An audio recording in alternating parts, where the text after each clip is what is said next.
Fox Sports. We are Fox Sports. We are Fox Sports.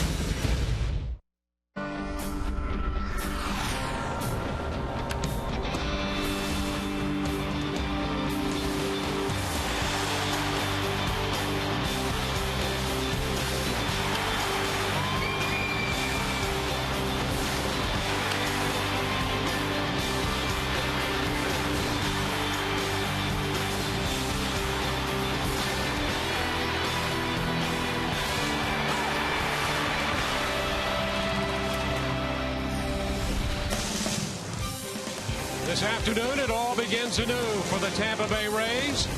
Inside Tropicana Field, the Rays open the curtain on a brand new season. They will play host to the Baltimore Orioles. Familiar faces on this Rays ball club, and a few new ones as well. We'll get to meet them throughout the day and the season. Alex Cobb, there's Jeff Neiman as they greet the fans entering into Tropicana Field. The Rays will have their 8th consecutive sellout on opening day here this afternoon. Hi again, everyone, and welcome to opening day. With Brian Anderson, I'm Dwayne Statz. So good to have you with us. Well, the Rays have had 5 great seasons, arguably the story in baseball, if not all of sport. And this year, BA, they're thinking about one step more, to play that final game and win it. And they're going to be led by 2 homegrown products who at young ages are already very accomplished in Evan Longoria and David Price. Absolutely. And the Rays' 2 superstars looking to lead their team back to October baseball after missing out last year. And in the Rays lineup, it starts with Evan Longoria. Now, this is a guy missed 88 games last year, where you could see the difference in the team's output when he was gone. But when you take his stats out over 162 games, you see what he is capable of. That kind of production, the 33 home runs, 116 RBIs, and it's not just even about those numbers, but it's about him being in the middle of that lineup and affecting all of those hitters around him, making them better. That should increase the offensive output this year. And then leading the way for the Rays pitching staff is the reigning American League Cy Young Award winner, David Price. 20 wins last year, tied for the American League lead, 2.56 earned run average, led the American League. But I love what David Price had to say. When he was asked about getting the nod here on opening day, he said, I don't want to be the best on the staff. I want to be the best in baseball. Can you win a Cy Young Award and get better the next year? David Price says yes, he can, and his manager, Joe Madden, does not disagree. 2nd career opening day assignment for David Price. And there's Don Zimmer, the introduction to the Rays crew, to the sellout crowd here this afternoon. Zim, part of the throwing out the first pitch ceremony. More from the Trop in a moment.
sounds and smiles to baseball fans across the country. For the Tampa Bay Rays, they begin the 2013 campaign full of hope. Armed with the American League Cy Young Award winner David Price at the top of the rotation and record-breaking closer Fernando Rodney at the back end to slam the door. The middle of the order will be manned by franchise player Evan Longoria with his combination of power and Gold Glove defense. The goals for the Rays are clear: to reach the postseason, to hang another banner from the rafters, and to compete for a world championship. The 162-game journey starts now. From Tropicana Field, the Rays will be sending Cy Young Award winner David Price to the mound this afternoon as they square off against the Baltimore Orioles. Now let's go down to Todd Callis. Todd? Dwayne, thank you so much. Second opening day start in the last 3 years for Price. Also opened against these Orioles 2 years ago to kick off the 2011 season. We asked number 14 if there were any extra nerves or adrenaline rush getting ready for today's start. It's a good day. If you can't get butterflies, whenever you come out to a Major League Baseball game, more or less, opening day, there's probably something wrong with you. It is very special. It's the first day for us, and we're obviously at home, so we get to take the field first. We get to throw the first pitch, and we get to set our own tone. So it's good. We enjoy it, and we're ready for it. David Price, Cy Young Award winner in 2012. He named that Cy Young Award Clarence. Clarence might need a sibling after this year. We'll find out how David Price starts the 2013 campaign. Guys, back to you. All right, Todd, thank you very much. Look forward to hearing from Todd throughout the afternoon here as the Rays take on the Baltimore Orioles. And there is David Price, 20 wins and 5 losses a year ago, en route to winning the Cy Young Award. He'll be facing this lineup for Baltimore. Nick Markakis leads off in right. Manny Machado at third base up in the second spot in front of Adam Jones. Matt Wieters will catch it, hit cleanup. Chris Davis at first. J.J. Hardy dropped down to sixth, the shortstop. Nolan Reimold is in left. The DH is Steve Pearce. Brian Roberts back in this lineup. The veteran infielder hits ninth and plays second base. Towing the rubber for the Tampa Bay Rays this afternoon, left-hander David Price, and you see the season numbers that allowed him to win that American League Cy Young Award. 20 wins, 31 starts, 2.56 earned run average, 2 complete games. 25 of the 31 starts were quality starts, holding opponents to a 2.26 average. Absolutely dominant, looking to pick up, continue that here in 2013. Let's take a look at today's Rays defense, brought to you by Gold and Diamond Source. In the outfield, left to right, Sam Full, Desmond Jennings, and Matt Joyce. Across the infield, third to first, Evan Longoria, Yonel Escobar, Ben Zobrist, and James Loney. Jose Molina will be behind the plate.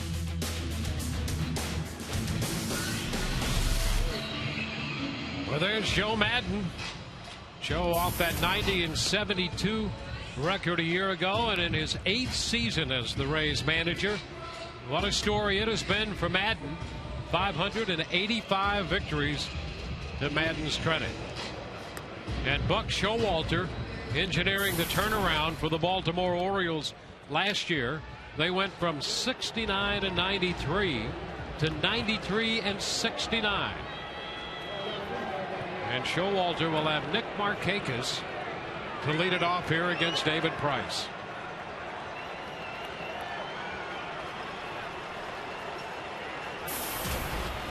The Orioles did a lot of things right a year ago en route to those 93 wins, and they won the season series from the Rays, winning 10 of the 18 games played between these two teams. And for the Rays and the Orioles, the 2013 season underway, and it's a fastball, a called strike. Today's first pitch presented by Pinch-A-Penny. Now, here and early in the ball game, it's all about being able to handle emotions, because everybody right now is amped up and excited, ready to go. A one-hop shot out to Zobrist. Ben plays it to Loney. That's the first out of the game.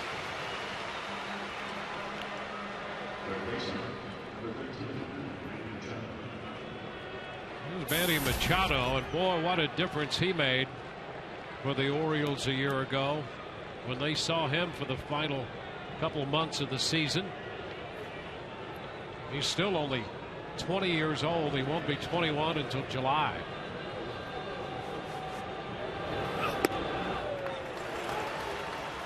First pitch strike.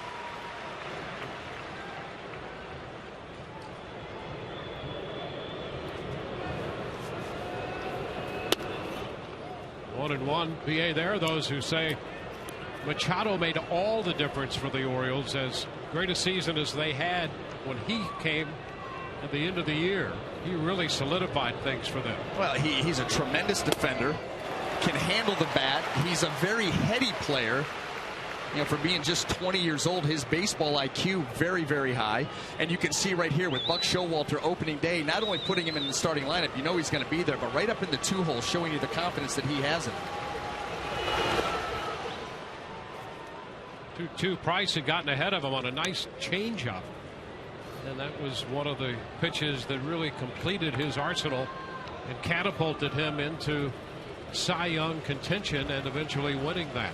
You remember this time last year we were talking about David Price and needing to have those secondary pitches continue to develop. Look where they are today. Count's going to be full. I thought it was interesting, Price, and we referenced it just in passing in the open about Price. Can he get better after winning a Cy Young award? He says yes. He says he could be more efficient. Well, he was pretty efficient last year. Look at his numbers. You know, over 200 innings pitched, over 200 strikeouts, and doing that, averaging under 16 pitches an inning. I mean, the gold standard, what you would love as a pitching coach, is 15 pitches per inning. He was at about 15.8 or so.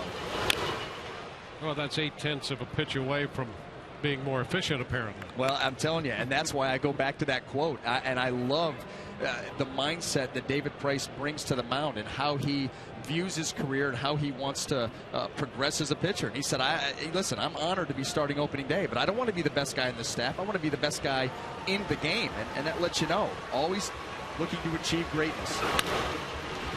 Chop to Escobar from shortstop. Loney with the scoop over there. 2 gone. Couple of ground balls. So Escobar knew at shortstop. Loney knew at first. Getting our first official look at them in the regular season. Well, right here, Escobar gets the nice hop, sets his feet, the throw a little bit low, but James Loney, also known for having a good glove over there at first base, gets that first scoop out of the way. He's going to be fun to watch play first base, Loney. Absolutely. Good defender. He's going to put the ball in play, doesn't give at-bats away. Adam Jones. First pitch fastball in on the corner with a little something extra. And you can see already here in the early going, David Price, this Baltimore lineup, very familiar with him, moving the ball around the zone, in and out, changing speeds. 2 outs with the bases empty.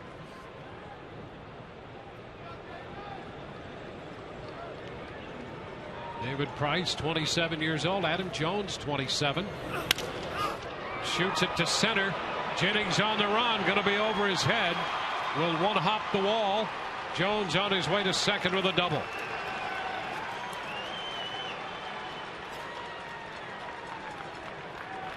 Well, that was just a fastball by David Price that leaked back out over the plate. He's trying to come in. You see where Jose Molina is set up, and this ball just tracks right back out over where Adam Jones can get full extension and really drive that ball deep off the wall in right center field. Well, Jones, who hit 39 doubles last year, starts this season with a 2-base hit. Here's Matt Wieters.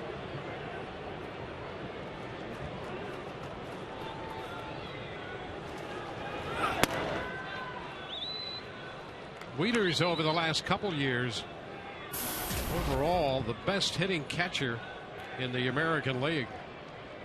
He's put together some great numbers, and he does a great job behind the plate for Baltimore. All around, he really has the game covered from the catching position. High fly ball deep to left.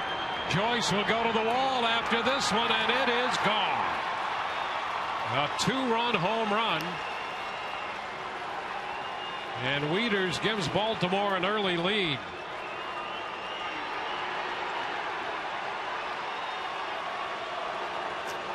Well, there's some of that offense. Yeah, and that was a changeup there by David Price that just once again stayed out over the plate. And Matt Wieters, he's 6'5". He's got a lot of leverage that he's able to put on that swing right there. A little bit out in front, but the ball not in a good location. And he just launches it to left center.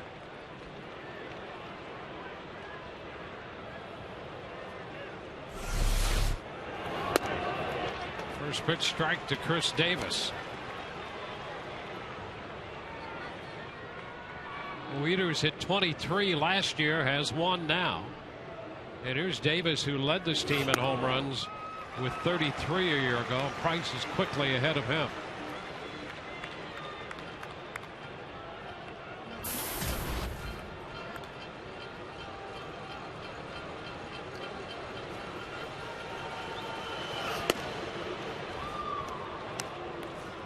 First 2 men out on ground balls in the double, followed by the home run. Well, that's really your approach off David Price. You have to hit mistakes. He's just too good of a pitcher. And if he ends up leaving one out over the plate, you got to try to take advantage of it, which the Baltimore hitters Jones and Wieters was able to do. You're not going to get that many opportunities, and they've cashed in here in the first. Cutter moving away off the plate to Davis.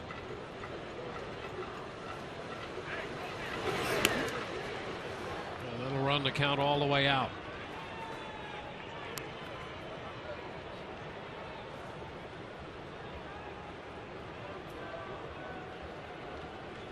Top of the first, just underway.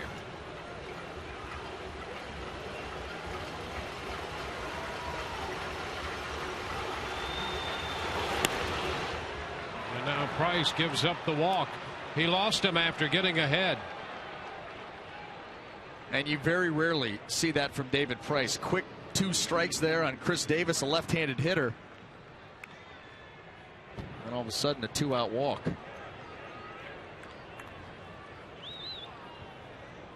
And J.J. Hardy.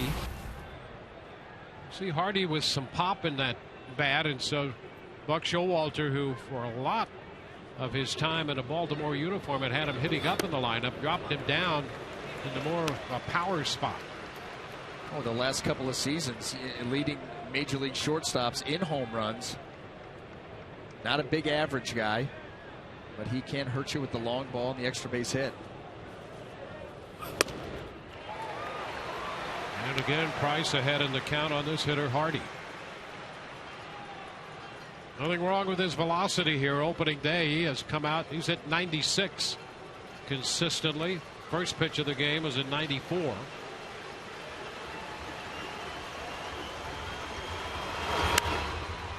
The other way to right. Sam Fold takes care of it. Well, the Orioles score a couple. Double by Jones, and then the Wieters home run. Rays coming in to hit, down by 2.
They'll have Desmond Jennings leading it off. He'll be followed by Sam Bold, and then Ben Zobrist hits third. Evan Longoria cleanup.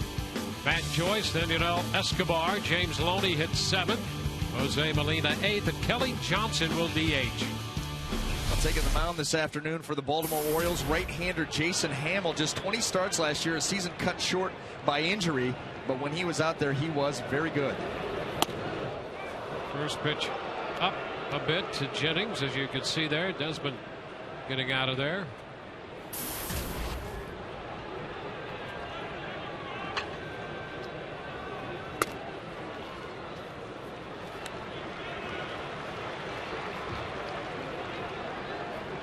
A 2-0 count to Jennings. Jennings, BA, had a very good spring, and you hear that about a lot of guys. Their numbers look good. But he really had a good spring from an approach point of view out of that leadoff spot. And that's what you're looking for from Desmond Jennings because of all the different tools that he'll bring to the game. You look at his ability to get on base. When he gets on base, he scores runs. And so, the average was a little bit down last year. The on-base percentage around .314. Looking to improve on those numbers because he realizes, look, I get on base more, I steal more bags, I give better pitches to the guys behind me. More offensive production for the Rays. Well, his on-base percentage this spring was .437, and you could see why he ran deep counts. We saw him get behind in one of the spring telecasts we did, 0-2. And then see 9 pitches and work the count full before the at-bat was complete. And it's a full count here. You talk about that stuff, but you don't realize how difficult it is, because if you're going to continually, especially out of the leadoff spot or any spot for that matter, work deep counts, you have to be comfortable hitting with 2 strikes. He lines it to left. Reimold back. He'll leap and make the backhanded catch, reaching up. Ball well hit, and Reimold got back there reaching up to grab it. Yeah, that was a nice play by Nolan Reimold because that ball was stung by Jennings, and this you have the opportunity of making the catch as you make contact with the wall. He was able to get to it a little bit before reaching the left field wall, but a great play nonetheless.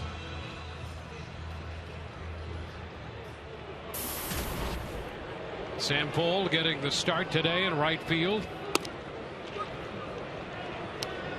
First pitch strike from Hamill.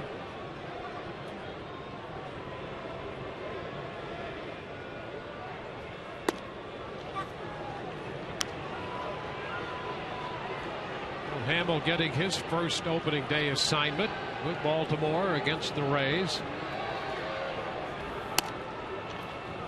He was talking earlier that he's come complete, full circle.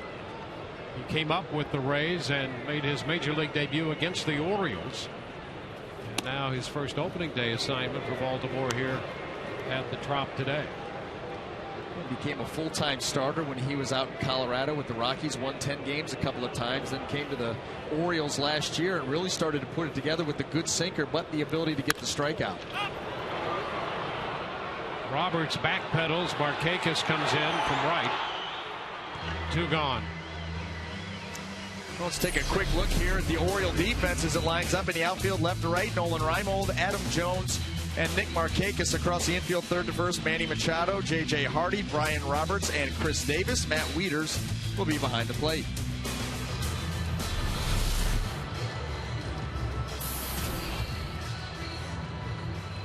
Now Ben Zobrist.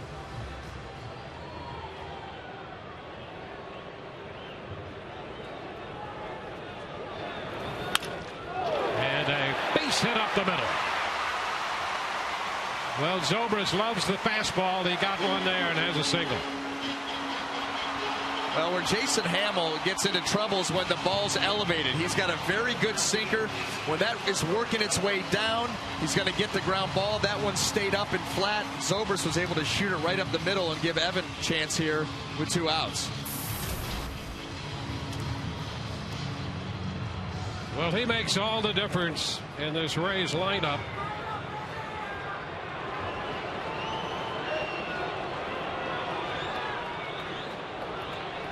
I've been missing 85 games last year, and That was a major loss for the Rays. You just look at the stats. Look at the numbers. That one stat with him in the lineup and without. 2 games under with him out of the lineup. 20 games over with him in the lineup. And almost a run per game more production.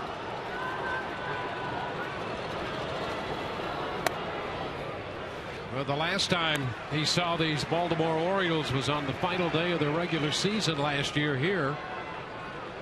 And he had 3 home runs that day. Pick up where he left off.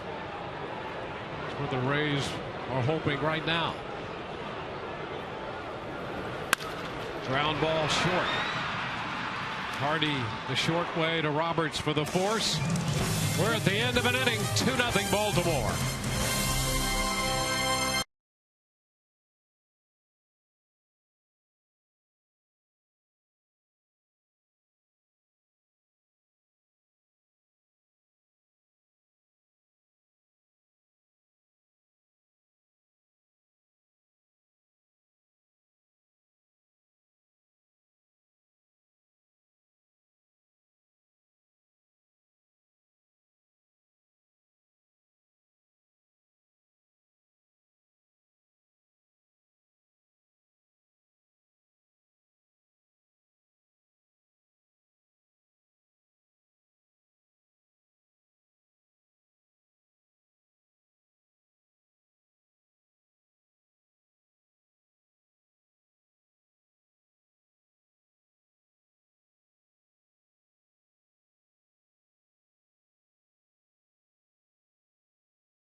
Sun Sports is brought to you by Toyota.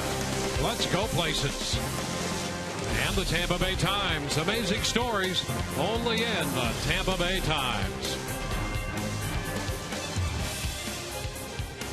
Full house at Tropicana Field to watch the opening game of the new season. David Price on the hill facing Nolan Reimold.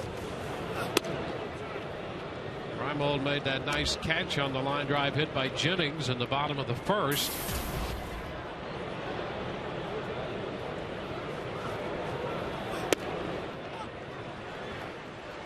Price touched for that home run in the first by Wieters. He did not allow a home run in the first inning at all last year.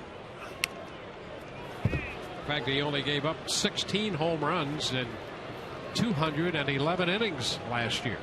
A great job of keeping the ball in the ballpark, and really that could be, you know, opening day jitters. Like I said, early on, managing your emotions. You're a little bit amped up. You let a fastball go out over the plate, double, you know, then the home run. But you know, hopefully at this point you've calmed down, start making your pitches. And he has Reimold on strikes. Breaking pitch. First strikeout for Price. Nope, that's only strike 2. Or it's 2-2 now. Just to help him out a little bit. You're just there. one pitch behind. Here it comes. I'll tell you what, that was a good curveball there by David Price. And you can see again. Madden thought it was a strikeout as well. He's asking John Hirschbeck about that. He thought the count was 1-2. And a ground ball base hit.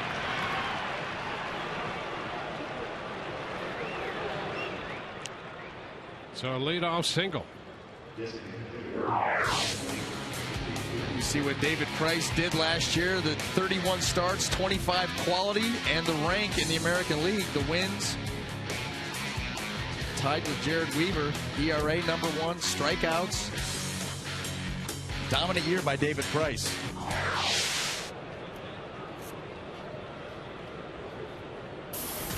Here's Steve Pearce.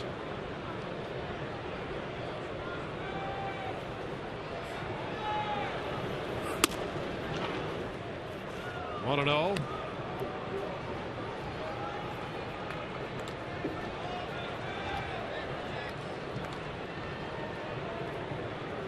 Reimold, the runner. He came into the game just 2 of 18 against Price.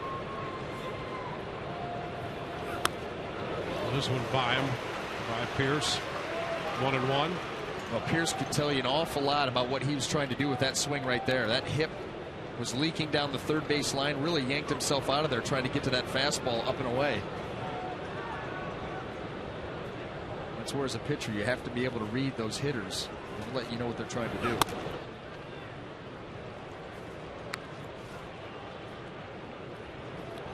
So it's a 2-1 count.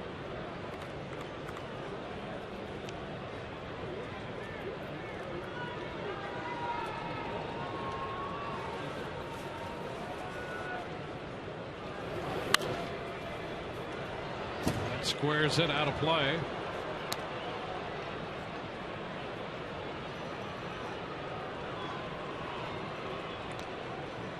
Showalter's Orioles a year ago were pretty evenly matched in terms of success at home and on the road. 93 wins. They had 47 wins at home and 46 on the road.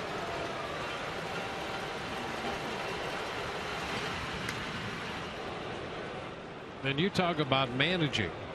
We've got 2 guys here, Joe Madden, who had 151 different lineups, and Baltimore made 178 roster moves last year. They used 52 different players.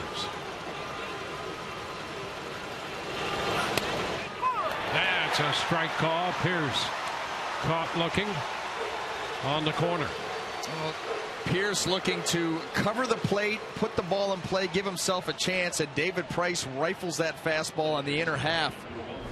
Boy, catches him looking and leaning.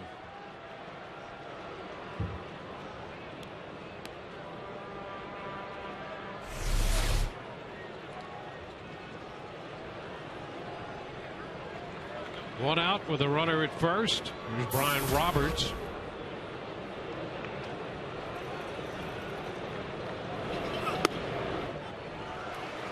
Roberts, who has been beset by all kinds of injury and misfortune, and now at 35 trying to get back into this everyday lineup.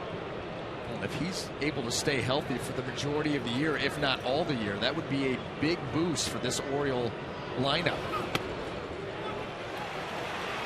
Price has him down 0-2. This is a guy, switch hitter. He will work at bats. He will work counts from both sides of the plate. And then once he gets on base, very, very dangerous. Fearless out on the base paths. Very good base runner. Will steal against anybody at any time.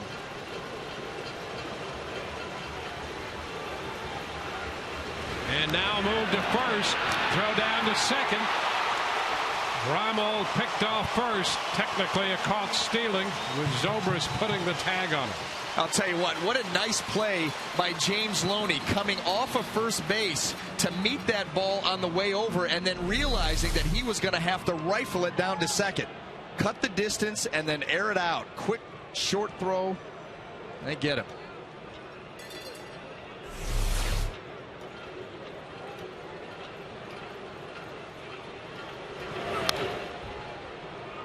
Roberts fighting off that pitch right there, down 0-2. With a little something extra on it, and he got enough to stay alive.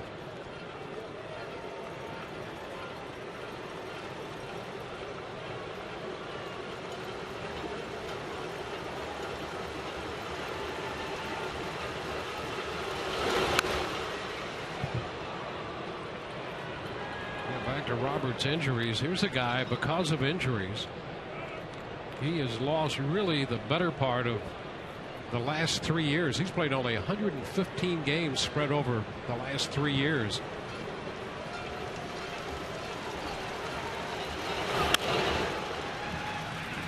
Zobrist takes care of Roberts.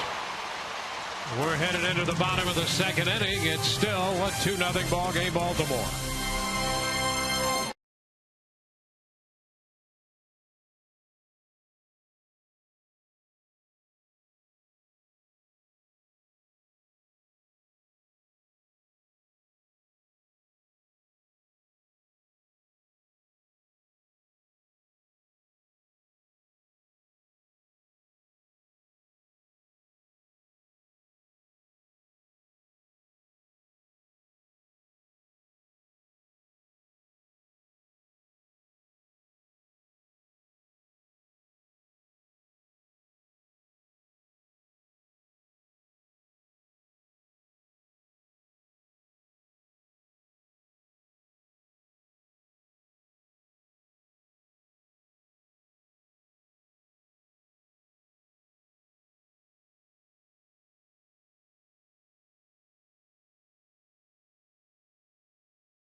About it and brings a new start to the season, and you know, everybody's excited. Everybody's excited to get underway and get things going.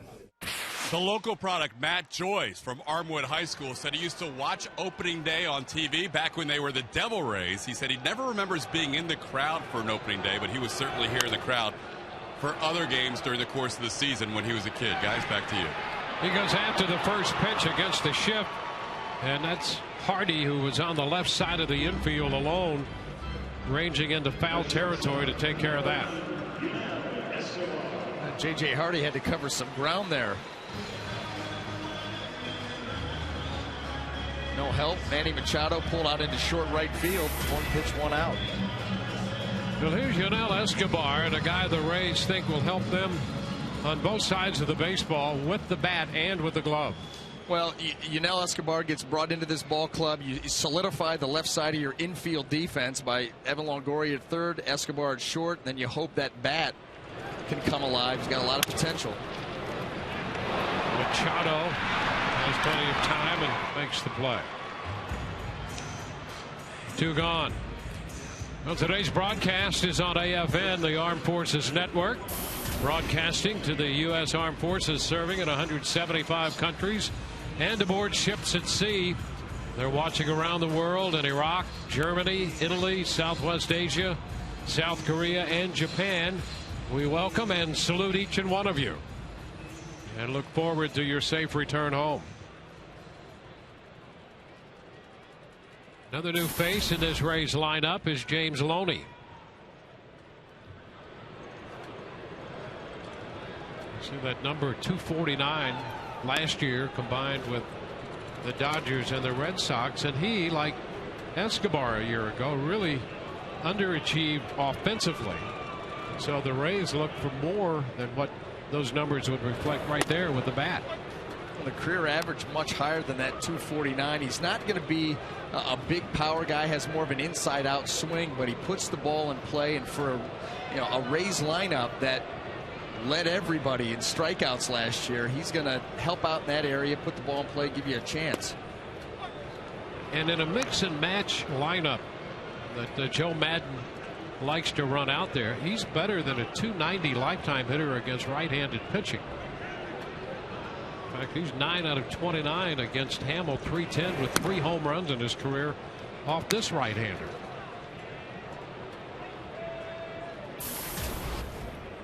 There's that lineup breakout that we mentioned earlier for Madden. 151 different lineups. Loney out on strikes. Chased the fastball up. We're at the end of 2-0 Baltimore.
Two 2-0 Baltimore through 2. Let's welcome in Kelly Nash, the newest member of our crew, and this is the first official welcome in the regular season. Kelly? That's right. Thanks, Dwayne. You know what I just realized? This is the first year I've actually worked an opening day. I'm not playing hooky from work. I'm not playing hooky from school. I'm actually here working. It's a great feeling. Now, fans watching at home, if you have Twitter, find me, Sun Sports Rays. Tweet me questions for the players, questions for our announcers. I'll try to get you some answers. Now, of course, a lot of players on the Rays team are already on Twitter. Now, Evan Longoria, he had this tweet early in the morning. Man, I can't believe it's opening day already. Excited to see all the fans. Let's have a great 2013. And guys, no better way to kick off this season than a sold-out crowd here at the Tropicana today. All right, Kelly, thank you very much. That first pitch lined the fastball off the bat of Markakis right to Escobar. Well, second time through the lineup, not wasting a whole lot of time. Get a pitch out over the plate. Like I said before, David Price, such a talented pitcher. You're not going to get too many opportunities at pitches you feel like you can drive. Markakis took a shot there, but Rays turned it into an out. Eddie Machado takes a strike.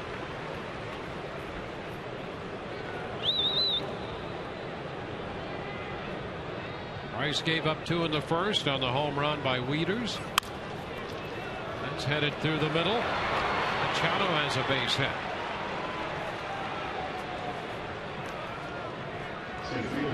That was just well placed by Manny Machado. He got a breaking ball that stayed elevated. See where this ball ends up. Not quite the depth that David wanted. Machado was able to hammer that ball and squeeze it by Yunel Escobar and into center field.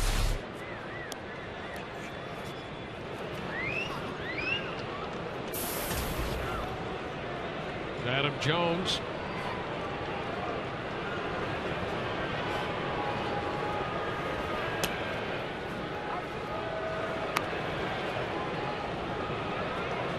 You can really see David Price's reaction after that ball was able to get out into center field.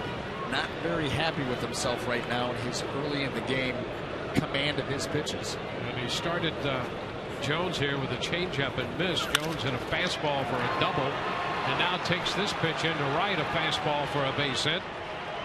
And Machado stops at second. Well, that was a nice piece of hitting there by Adam Jones.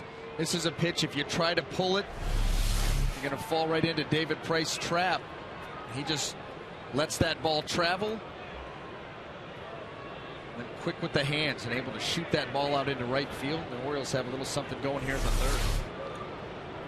Yeah, Wieters will be the hitter. The difference in the game right now, that's Molina and Escobar out there with Price.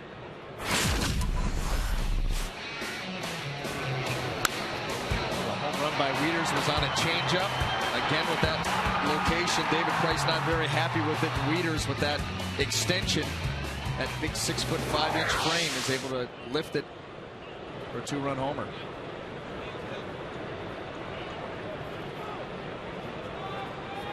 Well, men on base with 1 out. This is where you got to really bear down and concentrate on your spots. Pick the pitch that you want to throw and really concentrate on the location. Upstairs, Wieters a switch hitter. Better contact and better for an average from the left side. More pop from the right side. And can do damage on balls up in the zone. The elevated fastball can get to it. Well, you remember that when Matt Moore was making his debut 2 seasons ago, 95-mile-an-hour fastball led her high, and Wieters was able to get on top of it. So he is able to get those arms extended and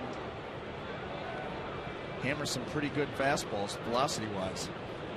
Well, that foul ball off the mask of Molina, so he's waiting for those bells to stop ringing and those birdies to stop circling. So he's feeling a little better now. Well, and get used to that, because Jose Molina does take a beating behind the plate. I mean, this guy finds his way into the path of more foul tips. Just about any catcher you'll find.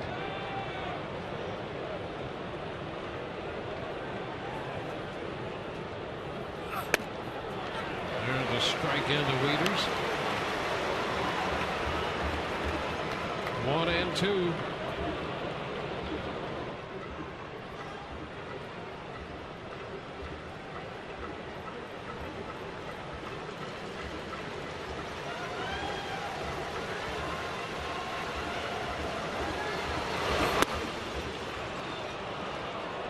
One out. Machado's at second and Jones is on first. Be interesting to see what David Price does here in a 2-2 count. Got the fastball away for strike 2, then came with the fastball in there off the plate. See if he tries to go back out away and maybe get Wieters reaching. Try to get yourself a double play ball.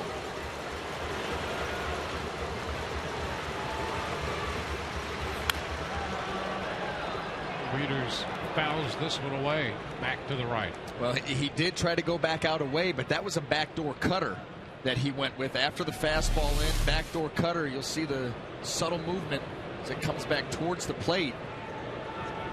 Boy, fortunate there, because Wieters had a pretty good swing at it.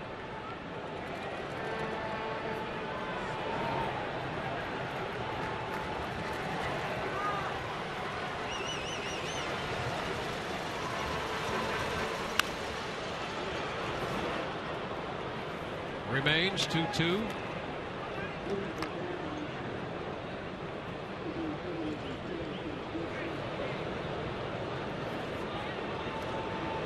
Well, if you're going to sit there, or actually anywhere, you should be bringing your glove to the ballpark. Yes. Never know. Although it would be a lot more effective if it was on your hand. Sometimes you don't have time to pick it up, get it on your hand, and then make the play. That ball's already whistled right by you.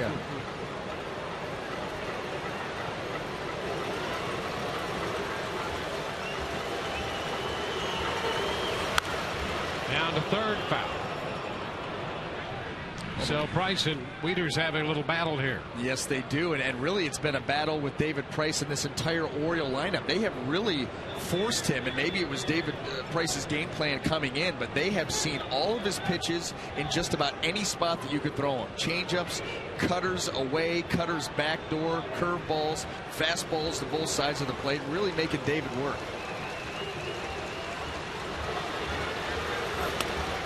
And now full count. Hey, they've got him on now. Boy, do they. It's a double-fisted defense. We'll see Joe Madden employ that, I'm sure, at some point with all of his shifts and defensive alignments. Put a glove on each hand.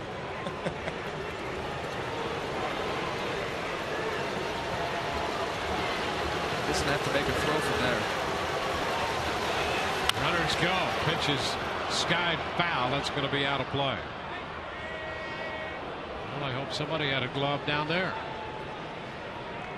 And Matt Wieters just continues to battle, and you just look at this at bat, a microcosm of the game so far. He's seen backdoor cutters, fastballs to both sides, a couple of curveballs. Just continues to hang in there. Be a lot for David's confidence right now to make one nasty pitch right here, a nice sinker down and away. Get himself a ground ball double play. Get out of this inning. Runners gone. A ground ball foul again outside of third. So Wieters with an extended at bat, 10 pitches in this at bat. And that's similar to what happened in the first. Price got those 2 outs. He had bases empty, 2 outs before the double by Jones and the home run by Wieters, and then a walk followed.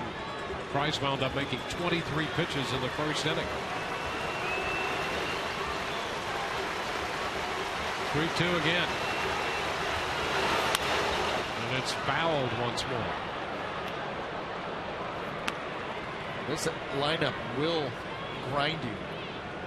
You've got Brian Roberts sitting in that 9 hole, a lot of experience ahead of him. This is a lineup that's played together.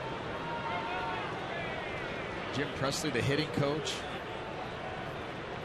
doing this for a long time. And Buck Showalter, you were talking about the managers between Buck and Joe Madden. They always will come to the game with their team well prepared for the opposition. You never have to worry about that. One more time, foul. A dozen pitches in this at bat. Price and Wieters. Price not only getting a workout, but so are Jones and Machado. They've been breaking on these 3-2 pitches with 1 out. And how about this battle? I'd like to see one of those yellow dots down and away. Get the result that you want. A heck of a battle.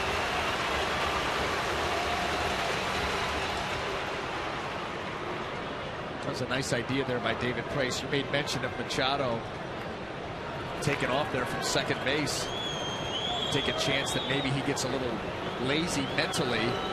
Doesn't really give the right read and takes off. And get yourself an easy out there.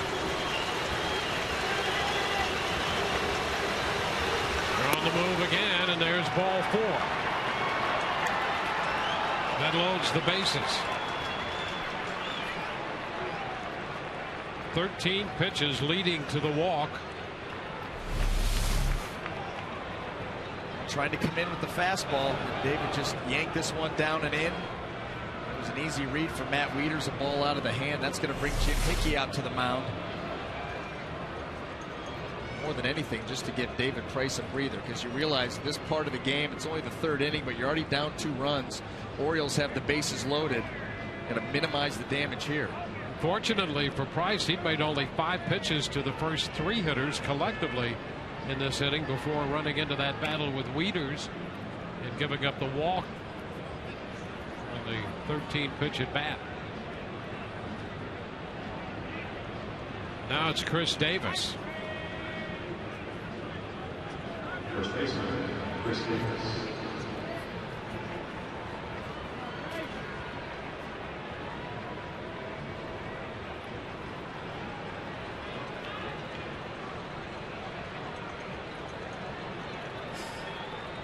Well, Davis walked in the first.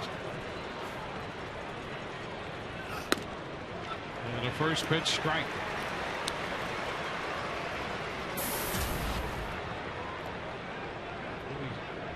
Impressive career numbers with the bases loaded.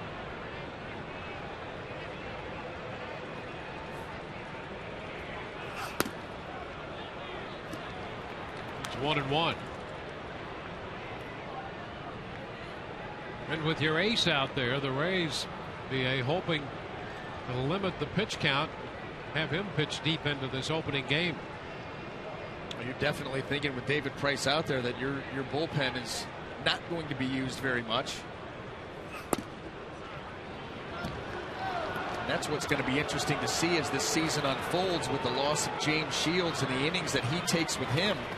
You know, David Price is going to do his thing, but then you've got, you know, Alex Cobb, Matt Moore, Jeremy Hellickson, the kids looking to take that next step, become a little bit more efficient to pitch deeper in the games, because the last thing you want is an overtaxed bullpen come July or August. Part of the reason why Roberto Hernandez has been put into the rotation in the position that he is. Yeah, they're thinking and hoping that they will get a good number of innings from him. And more than capable. Big-bodied guy, keeps the ball on the ground. He's got a chance to do that. Chop up the middle. Escobar steps on the bag and fires to first to get the double play. So out of all that, it turns out to be just a 17-pitch inning. Still 2-0 Baltimore.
The Rays find themselves trailing the Orioles 2-0.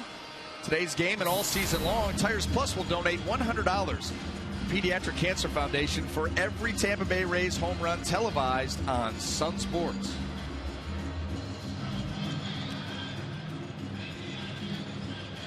Two-0 ball game. Rays down. Baltimore scoring both runs in the first on the Matt Wieters home run. David Price getting out at the top of this inning on the double play ball. And here's Molina to face Jason Hamill.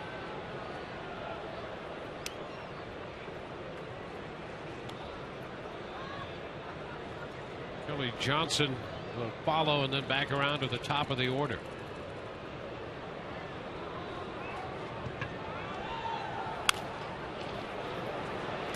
Hardy from shortstop. That's one away. Well, the Rays are ready for another exciting season here in 2013, and you can experience it with Rays season tickets to get the best seats, biggest savings, and exclusive benefits throughout the year. There are a variety of plans to choose from with flexible payment options available.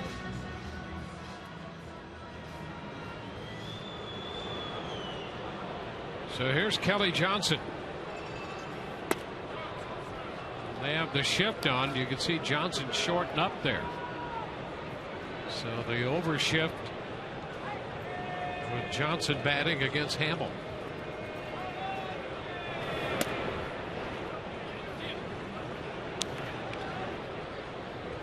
Well, they might want Johnson bunting against Hamill.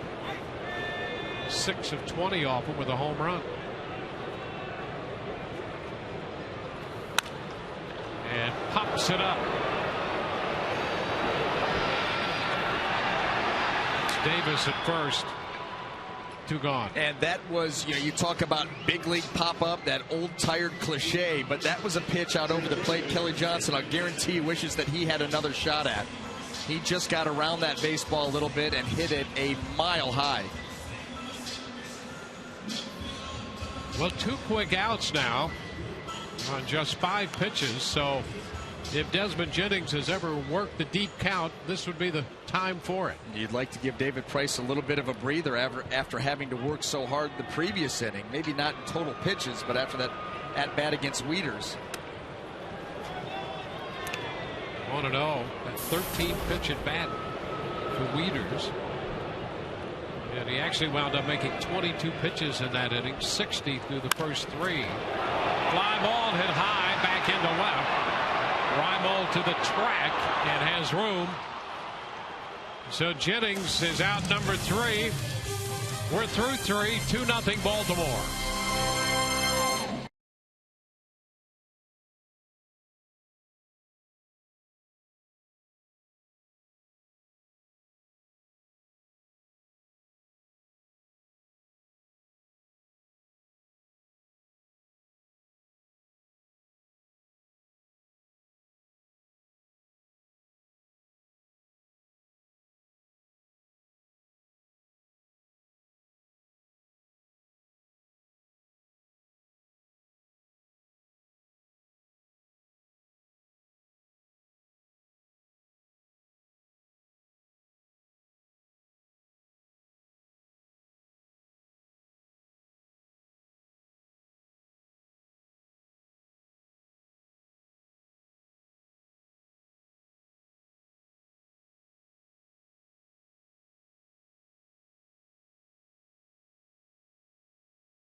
On Sun Sports is brought to you by your Gulf Coast Honda dealers. Visit your Honda dealer for a great lease and finance deals on fuel-efficient Hondas. And by Checkers. Feast on.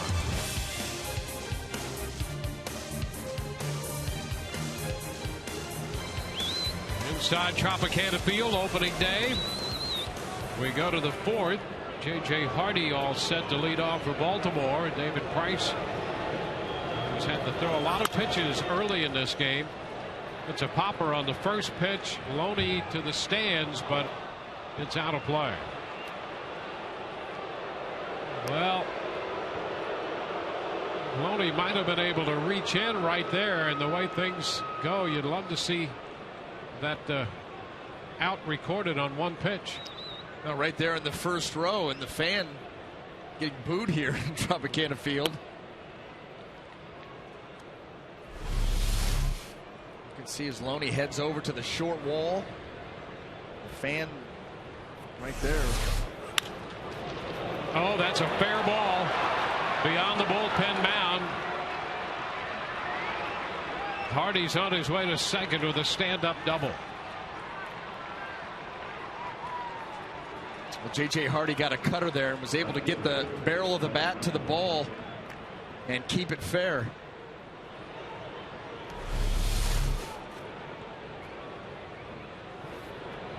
The ball just stayed out over the plate just enough for Hardy to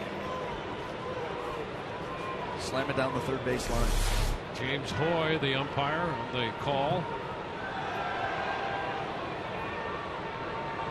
Hardy, who had 30 doubles last year, has one in this game. Here's Nolan Reimold.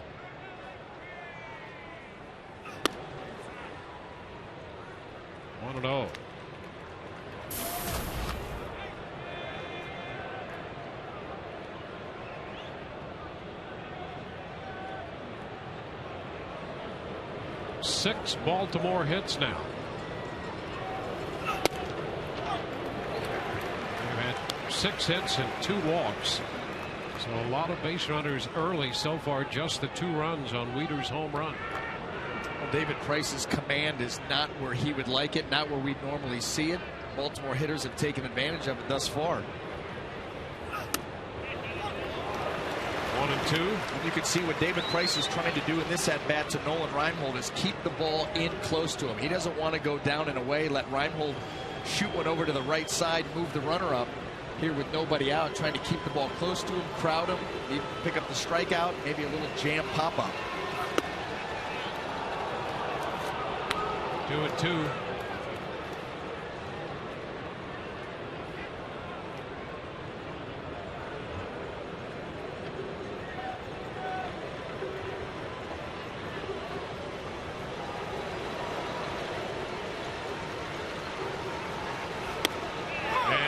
A called 3rd strike on Raimond. First out, 1-on-1 out. Let's check in with Kelly again. Kelly? Hey guys, I'm right here in District K9. It's a brand new seating area in honor of David Price. You know, he was so special, he had to have his own section. Now, it's not for canines, but it was named in honor of Price's dog, Astro. As you can see, fans, with each ticket, they get this awesome orange shirt that I'm rocking right now. They also get a K card, as you see right next to me. So come out. All of David Price's starts right here, section 132 to 134. You can find it on RaysBaseball.com. Get your tickets, support your reigning Cy Young Award winner, David Price. Well, he's got a chance to chalk up a lot of strikeouts again this year. He had over 200 last year, I think 205, and the year before, more than that, 218. And so with last year's Cy Young Award, and I guess at the urging of Astro, they formed that new K9 section. Long but foul. And it's an 0-2 count to Steve Pearce. Well, you remember the first at bat with Pearce really opening up that hip early in the count, trying to yank the ball. It's exactly what he's still doing here. Now maybe with 2 strikes. Last time David was able to close him out with a fastball in, get him leaning a little bit. But certainly early in the count, Pearce is looking to do damage.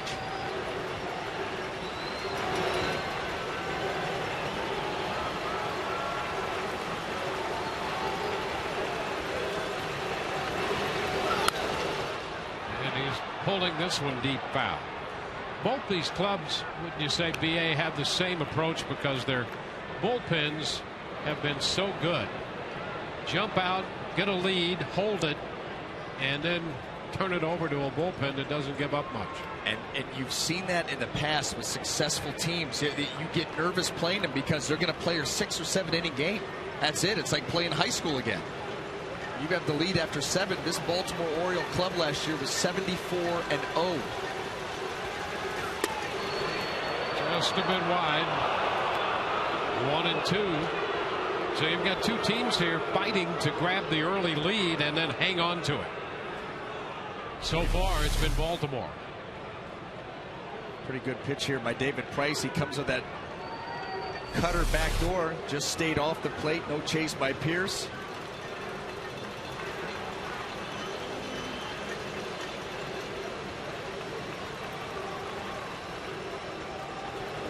You know, you're talking about how great that bullpen was for Baltimore, and the Rays leading after 7 were 75-3. Pearce out on strikes. 3rd strikeout, the first swinging. A little action down in the K9 section.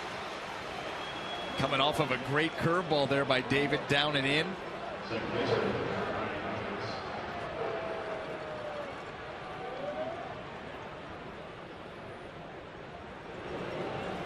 Two outs now in the inning. And here is Brian Roberts.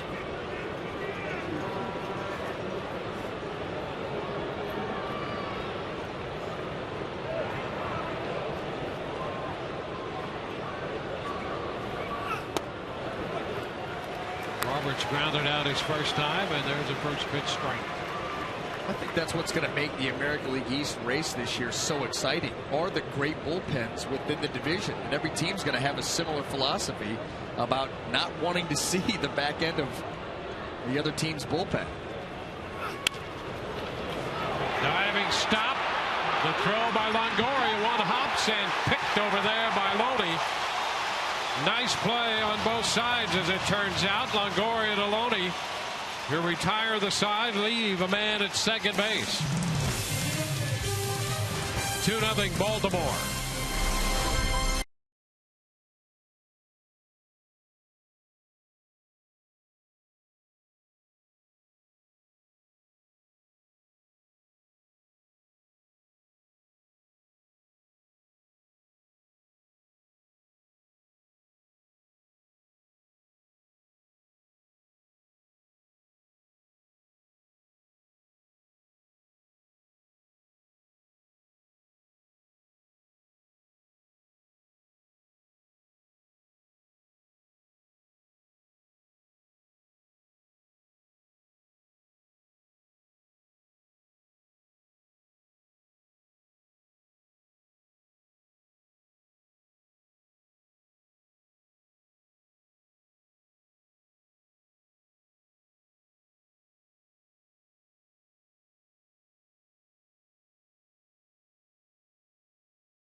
The Rays are down 2-0.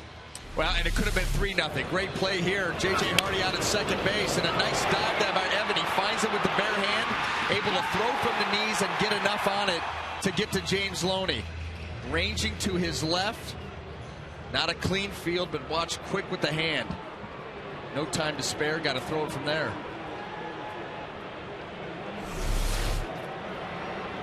Sam Poole runs up and takes the breaking ball for a strike.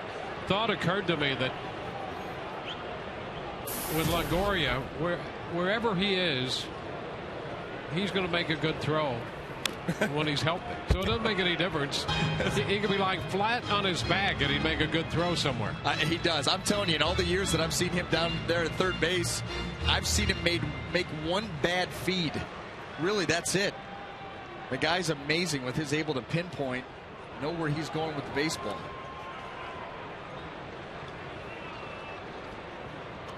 Fold Zobrist and then Longoria in this inning against Jason Hamill.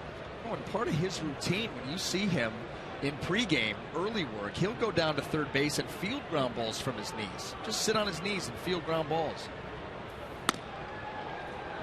2-2. You know, I believe that part of that is that, you know, he was not a superstar in high school. I mean, no one really wanted him. And he wound up going to college and matured there. And so he really had to bust it, had to work hard. And I think that's a very integral part of scouting a player you're going to draft. You combine that with growing into your body, your skill set becomes a little bit more enhanced, and you continue with that work ethic. You're absolutely right. It's why he's taken the steps that he has. Call third strike to Sam Poole.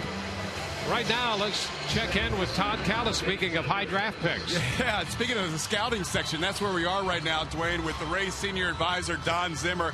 65th year in the game of baseball. Zim, you and your son, Tom, were out there on the mound before the game. That had to be a special moment throwing out that first pitch. Yes, it was. You've got to be awful lucky to be out that 65 years in the game. You had Evan Longoria as your catcher, and then right before Tom was ready to throw the pitch, the rest of the team comes out of the dugout. Were you expecting that? No. Where'd they come from? I don't know what happened.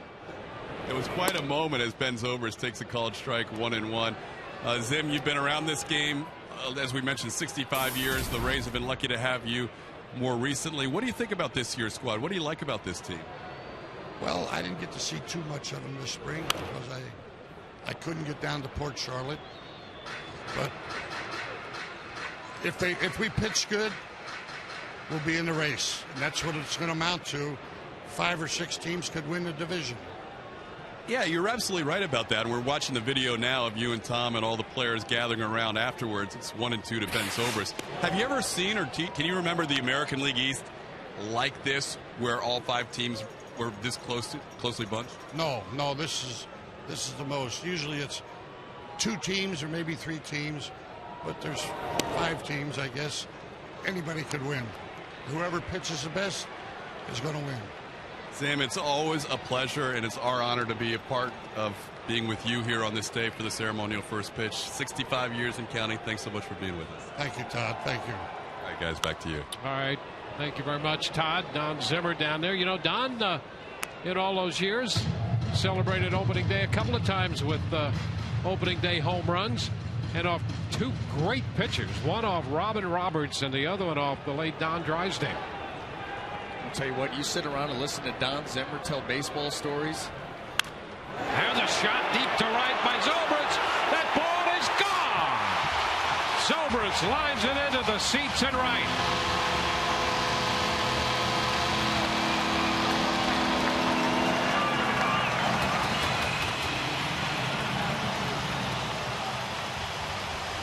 So an opening day home run for Ben Zobrist on that topic. Ben Zobrist was able to get a hanger, find its way right to the barrel. Boy, look at that. Compact, flat swing of Ben Zobrist, and he launches that ball, no doubt about it. Got out of here in a hurry. So Zobrist owns the first home run of the year for the Rays. Cuts the deficit in half. 1-0 the count to Longoria.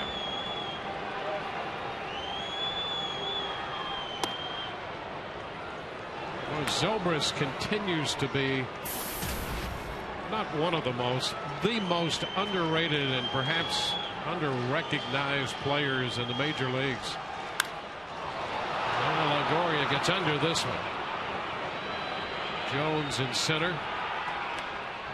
That's the second out. I couldn't agree more. When you look at what Ben Zobrist brings to a franchise, to a clubhouse, you know, great guy in the clubhouse. He's a switch hitter, can play anywhere. You know, his second base last year, finished the season out at shortstop. There was talk that maybe you had solved your shortstop issues with Ben Zobrist. Can play in the outfield. He's going to take walks. Good eye at the plate.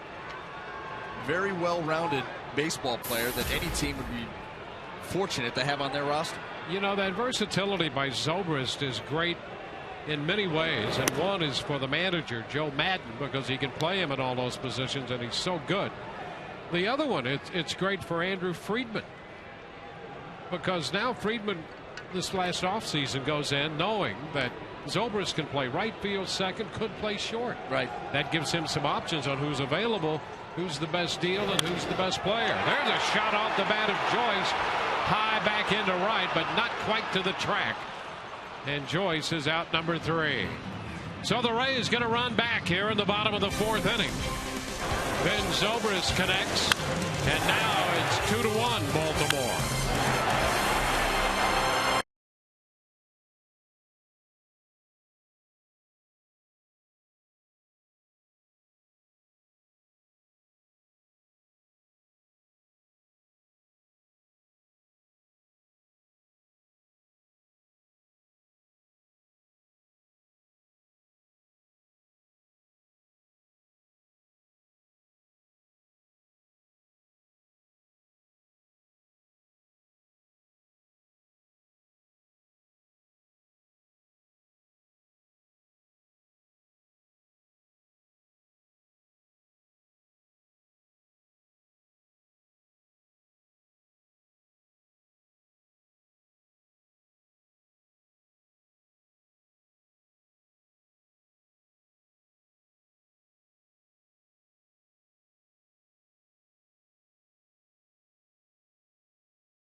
Buchanan Field, fun at the old ballpark right there. Time now for the Just for Men Auto Stop foolproof stat. And this is about as foolproof as you can get. Fernando Rodney, a record-setting season out of the bullpen, 48 of 50 in the save department with an earned run mark of 0.60. How did the opposition hit 167 against him? Typo. Here he is. Fernando Rodney down there in the bullpen. First pitch to the leadoff man, Nick Markakis, is a strike. What the Rays are hoping and what the Orioles might be fearing now is that they've missed some opportunities in the early stages of this game. And let's see, Price can get 2, maybe 3 more innings. They'd like him to be around 100 pitches, and he was at 75 through 4. So he's going to have some efficient innings here. Dwayne, I think it's scary sometimes that we actually share the same brain, because when that ball got hit out of the ballpark by Ben Zobrist, I thought, wow, for a 2-1 game, it certainly feels that the Baltimore Orioles should have a much larger lead. Yep. 1-2. And I agree with you. That's why they try to keep us separated most of the time, because otherwise it could be dangerous. That's why there's an off season. To ourselves and others.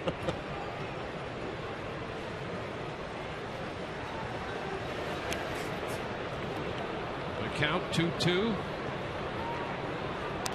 Well, David Price here against Jason Hamill. There they are. You talk about 2 dangerous looking characters. You got them right there. Yes. One of many shots. Ball right side. Zobrist makes the play. And so it's 1 away here in the 5th. Well, so far a 1-run game. BA, what do you see? Well, I've seen David Price in the early going not have the kind of command that he would want, but he has battled through, made pitches when he's needed to, and kept this at a 2-1 deficit. That could be a shot in the arm. David Price has a couple of efficient innings, gets deep into the game, and allows that Rays offense to chip away and look to take the lead. And the Rays are going to have to get somebody besides Ben Zobrist hot in the lineup. Machado fouls it.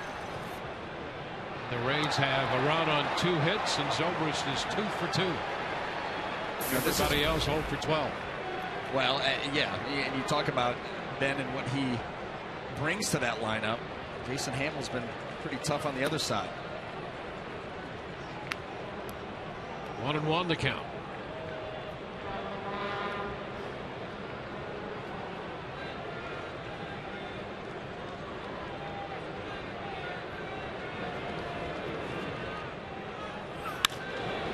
Down to third. Longoria turns and throws.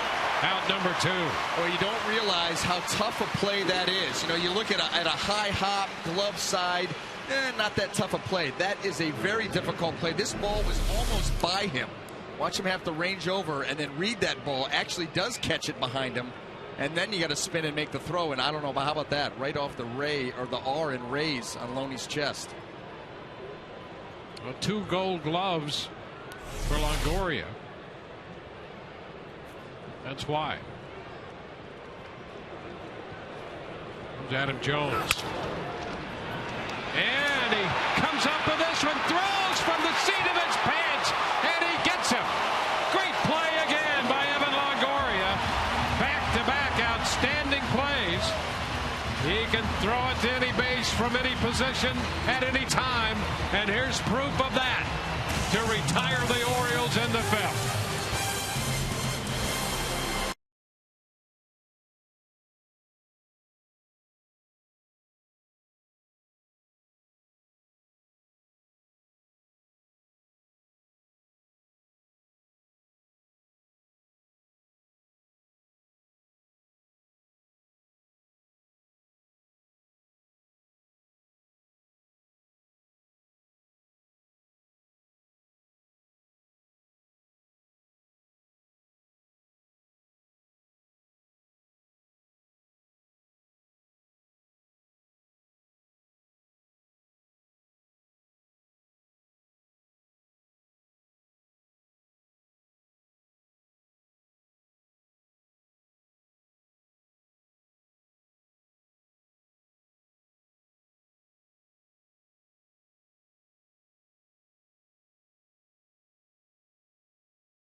Offensively, and then some with this exhibition in the top of the inning. Continues to amaze. This one, he's got to go down 4, rolls over, throws it, sitting down. How about this? Don't try this at home.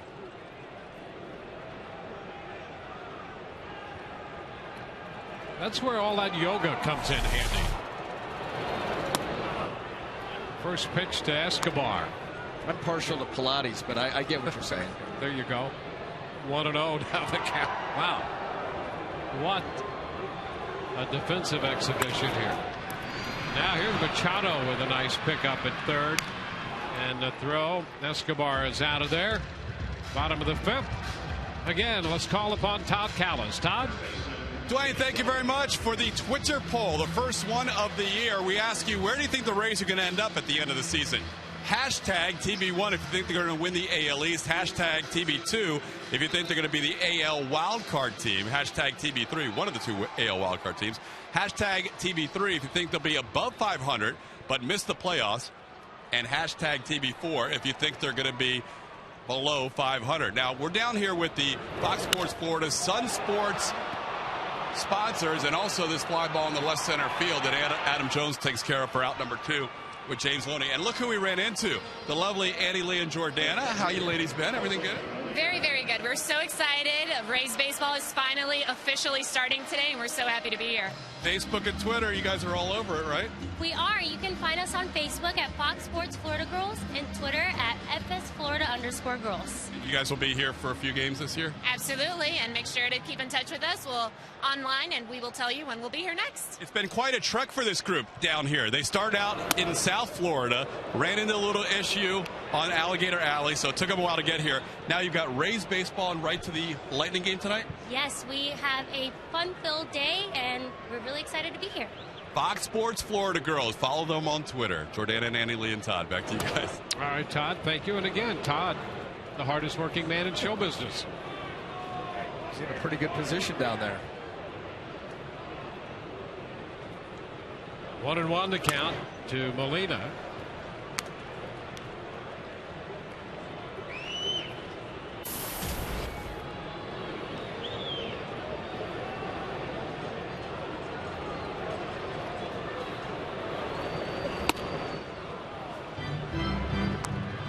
It's a 3-1 count.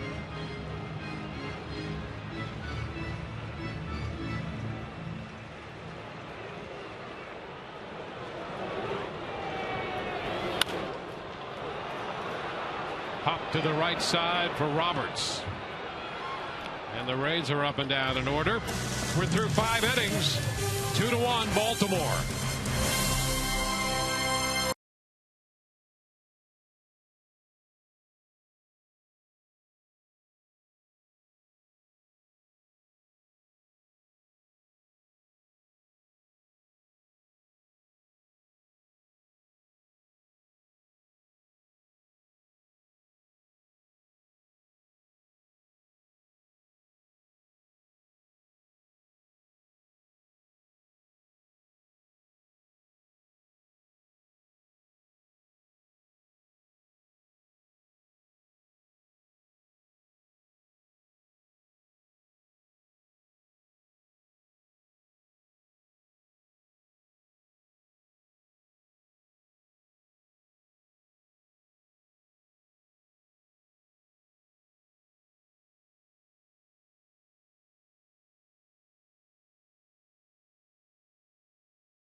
Baltimore got 2 in the first when Matt Wieters unloaded a home run and a changeup out with Adam Jones aboard.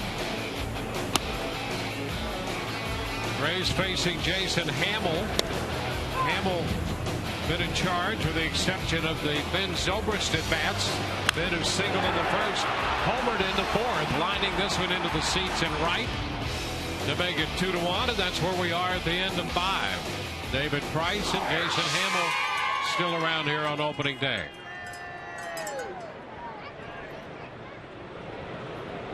Full house at Tropicana Field, and Price had a very quick 5th inning, just 9 pitches. And here's Matt Wieters to open the 6th. That's exactly what David Price needed. I'll tell you what, the sign of a tremendous pitcher, tremendous competitor. Struggled early with the command, but here he finds himself in the 6th inning, having given up just the 2 runs. Behind Wieters, Davis, and Hardy. The middle of Buck Showalter's lineup here in inning 6.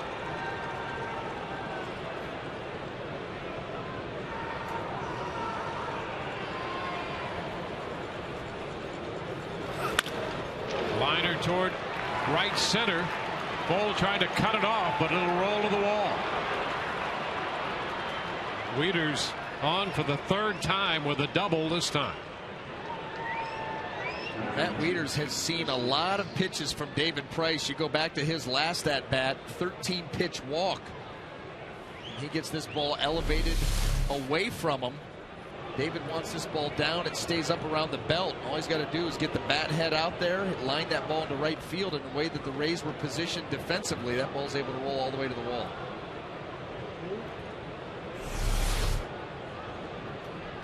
So a threat. Leadoff double. Now Chris Davis is the hitter.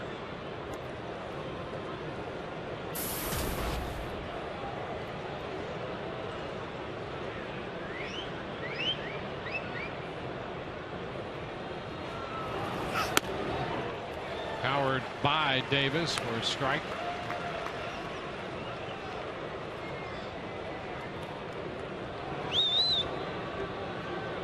The Orioles have had some men on base. 1 out of 5 with men in scoring position today. And that hit was the Wieters home run with Jones at second in the first. Wieters at second in the 6th inning.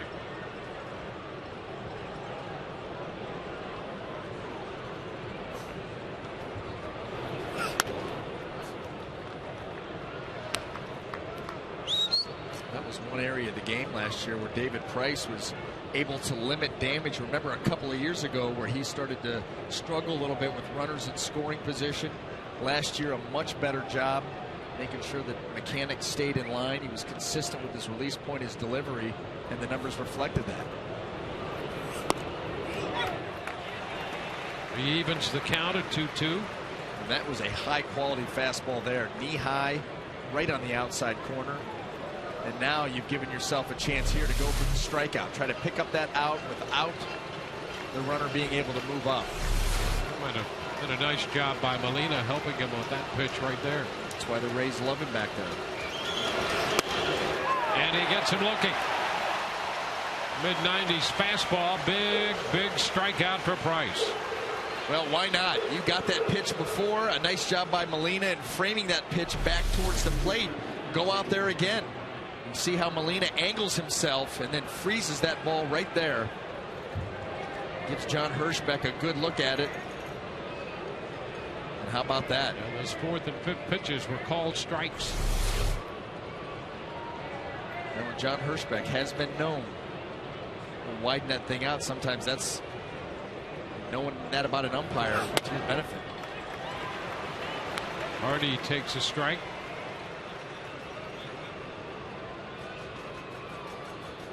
Hardy's hit was a leadoff double in the 4th.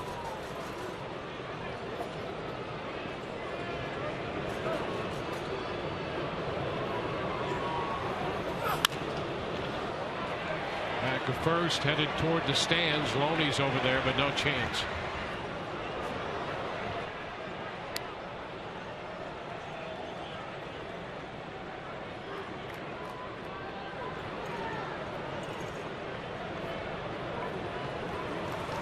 Rays and the Orioles opening the 2013 season. 16th opener for the Rays. And they've seen the Orioles a lot. Third time in the last 4 years. And the 5th time in Joe Maddon's 8 seasons as the Rays skipper they've opened against Baltimore.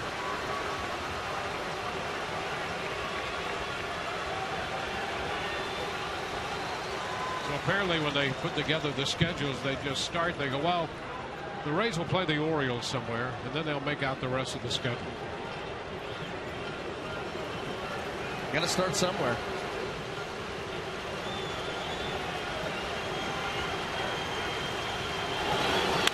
Line drive going to be caught by Escobar. So after the double, a strikeout and a line out. 2 gone.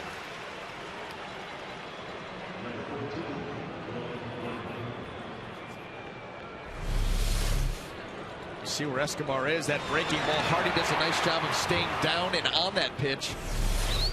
Escobar's position better.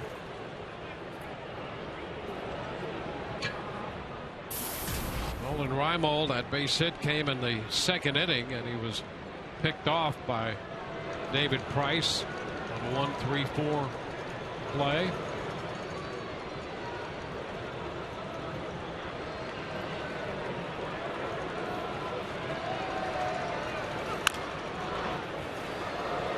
Knocked down there by Bobby Dickerson, the third base coach. He spent 20 years in the minor leagues as a coach and a manager, and finally gets an opportunity to come to the big leagues as the Orioles third base coach. And in a position of great responsibility over there at third base.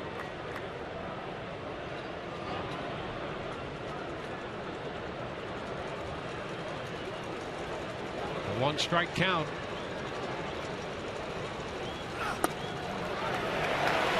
Oh, 2. Yeah, that's part of the game we need to send Todd Callis on, and inside the Rays third base coach, and the responsibilities that go into it. How you're watching outfielders, you're looking at where they're playing, defensive alignments, judging the speed of your runner out there at second base, the speed of the ball off the bat, having to make snap judgments on whether to send a guy or not. Obviously, in this position, 2 outs, you're going to send him more than likely. Not an easy position to coach. Price has made 97 pitches. You saw Jamie Wright start to loosen, limber up in the bullpen down the right field line.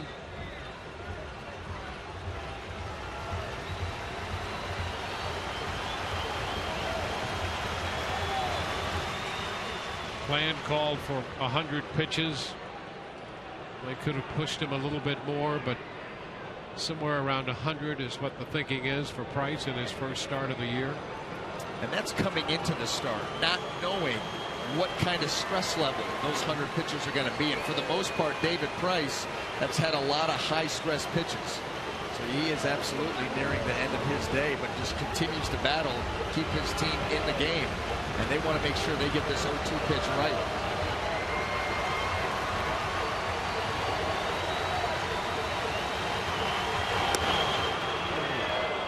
One and 2. Breaking pitch taken. A nice idea there. Keep it down below the zone. You try to get the swing over the top of it, but that pitch sets up many others. You just slowed him down a little bit. You can speed him back up here with a good fastball.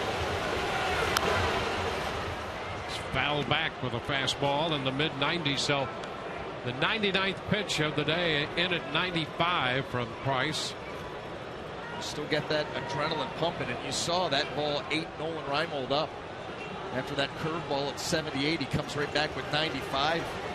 Reimold does a nice job to fight it off, but now he's got to be wondering what's next.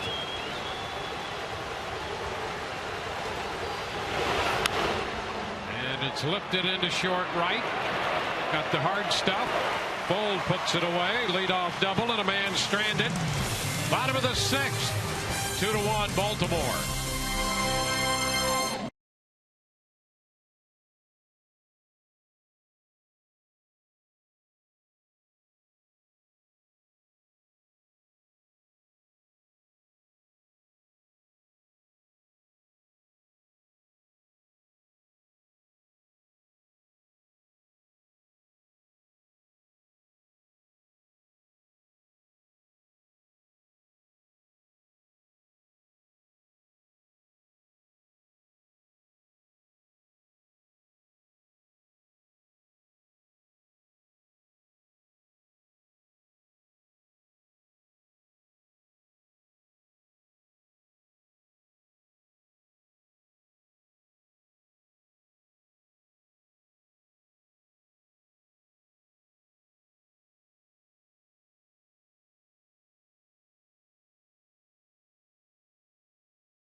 session brought to you by H.H. Gregg. 2 runs, 7 hits for Baltimore. A run, 2 hits for the Rays. No errors in this game. And a couple outstanding defensive plays by Evan Longoria behind David Price, who, as he sits in the dugout, has made 100 pitches. And that was pretty much the game plan. 6 innings covering 100 pitches. Kelly Johnson leads off the bottom of the 6th against Hamill.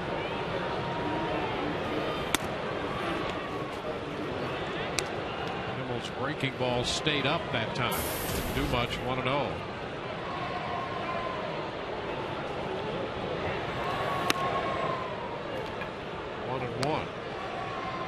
This is where the Rays offense needs to start chipping away here at Jason Hamill. Kelly Johnson, then you roll over the top of the lineup for the 3rd time. He's back with another breaking pitch for ball 2. Well, the first 3 pitches of this at bat here, you've had 2 rolling breaking balls and then a fastball that he was able to get by Kelly Johnson, but it didn't have that normal sink that you see from Hamill. Now it's 3-1. And that one stayed up and flat also. He doesn't have a whole lot of pitches, just sitting right around the 60 mark. And very efficient thus far.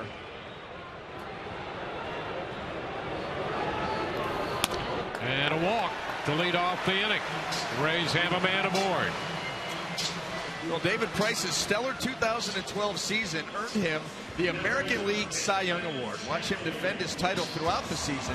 And this Saturday, April the 6th, the first 20,000 fans will receive a David Price Cy Young figurine presented by the Tampa Bay Times.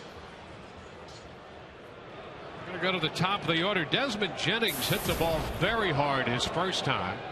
Back into left, and then he sent Primo to the warning track in left with a fly ball in the 3rd. The pitch is down.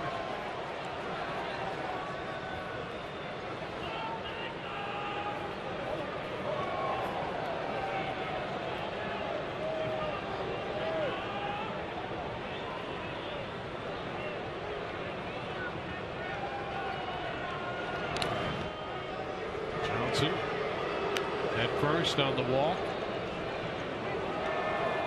Rays have 2 hits and a walk against Jason Hamill.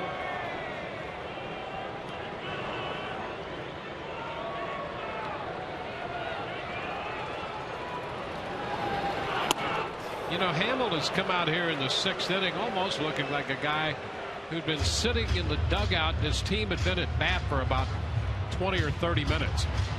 All of a sudden it's deserted him, it would appear. Yeah, well, and that's going to bring a trip here by pitching coach Rick Adair. And you're right, Wayne, because, you know, for the first 5 innings, very efficient. The pitch count was low. All of a sudden this, he comes out, and we talked about Kelly Johnson, a couple rolling breaking balls, a fastball that, you know, stayed up, 2 more that were up above that, the leadoff walk, and mechanically right now he's not in sync. This is where the Rays need to jump on this opportunity. 2-0 count here. And Rick Adair, that's all he's trying to do. That's where a pitching coach, he knows each individual pitcher. He knows what the keys are. He's seen a good series of pitches here. He can go out there and say, hey, listen, you need to stay tall. You need whatever it is for each individual guy. Try to get him back on track. And it's fouled outside of 3rd.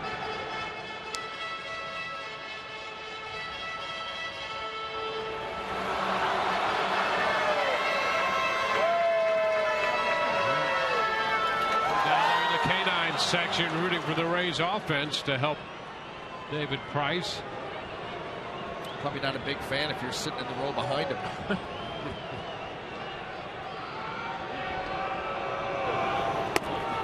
And it's down.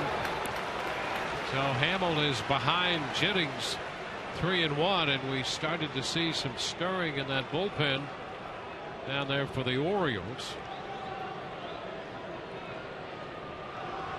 The left-hander Troy Patton get up, and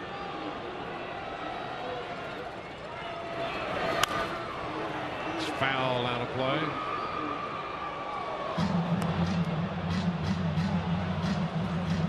Rays Rays are going to get some further action going in their pen. Jake McGee has joined the veteran right-hander Jamie Wright. No, you would figure Jamie Wright, if the team's behind Jake McGee, in case the Rays can explode here, tie the game up or take the lead. And Jennings just got a little piece of that one, staying alive. Oh, that's part of what you were talking about, Dwayne, working at bats. You know, here with 2 strikes, look at this swing. Not a powerful swing, was fooled on the pitch, but he does enough to get a piece and buy himself another chance.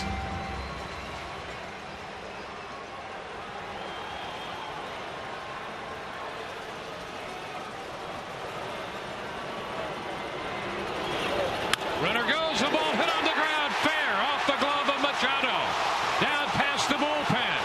Johnson's going to score the tying run, and Jennings in at second with the double. 2-2 ball game.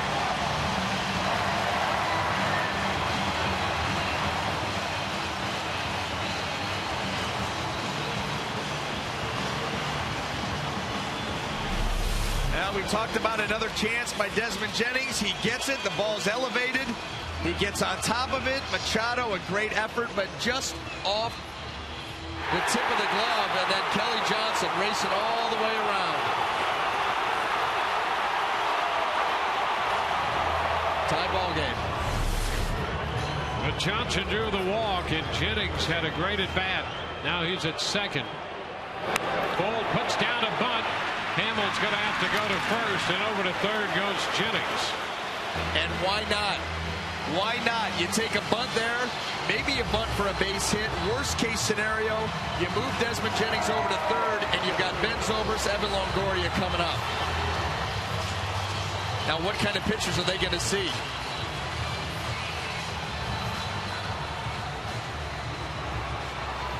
Well, Ben Zobrist up here, he is singled and homered.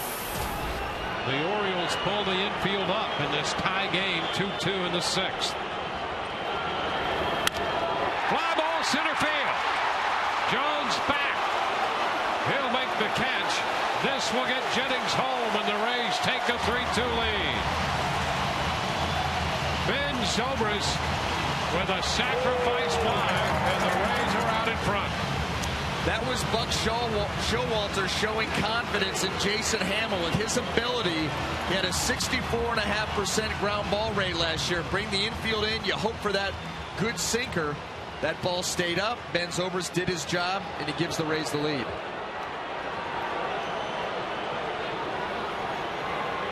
So the leadoff walk and the double both have scored. Longoria takes a strike. So Zobrist on the day, a single, a home run, and a sacrifice fly. And in this inning, Jennings with a very impressive at bat to run the count to 3-2, and he got that little foul ball to stay alive and followed with a double up the left field line.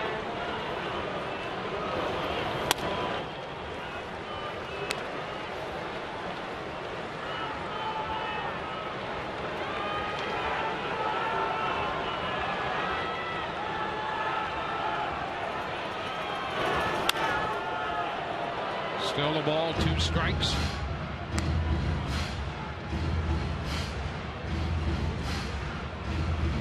Zobrist, big part of this. The Rays with just 3 hits, 3 runs.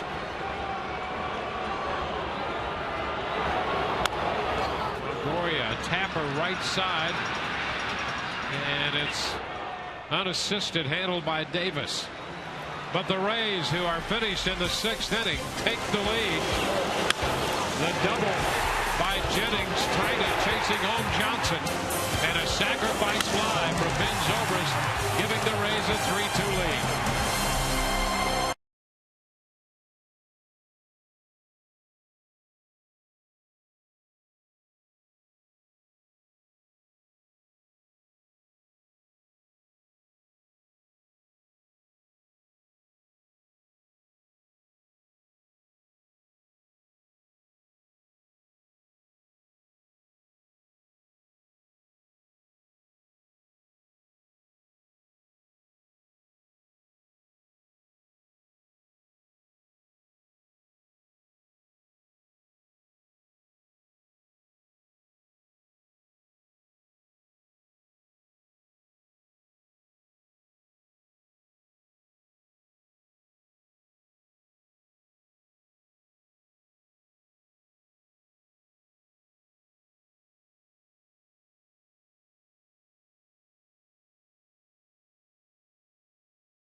Rays have taken a 3-2 lead over the Baltimore Orioles, and I'll tell you what, David Price wasn't the cleanest game you're ever going to see him throw. He throws the changeup here, stayed out over the plate. Matt Wieters hit it, 2-run home run. The Orioles take the lead, but then David went to work and really battled.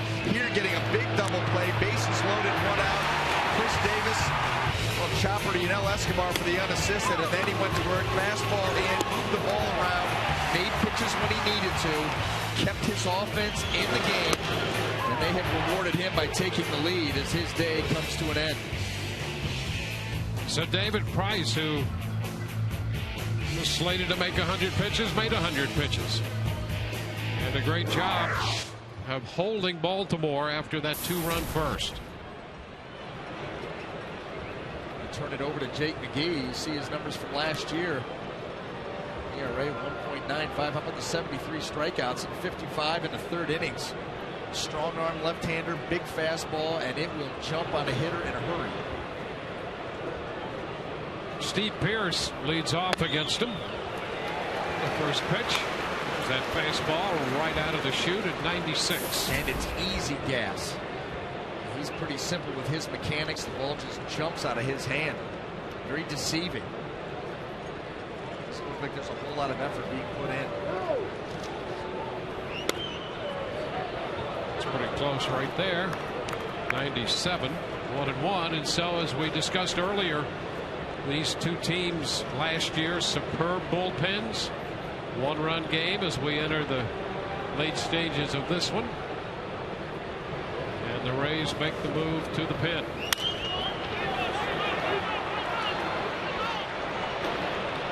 It's Loney out from first, and Fuld comes in to save the day.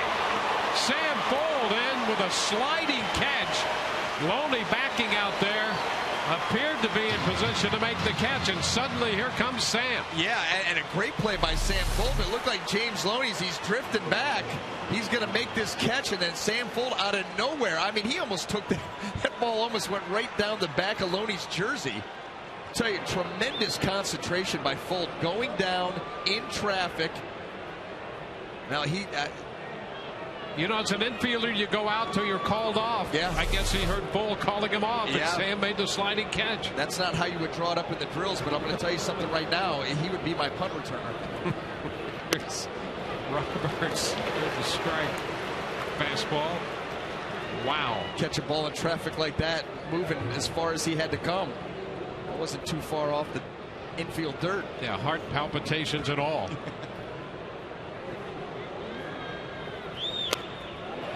Right by Roberts. 0-2.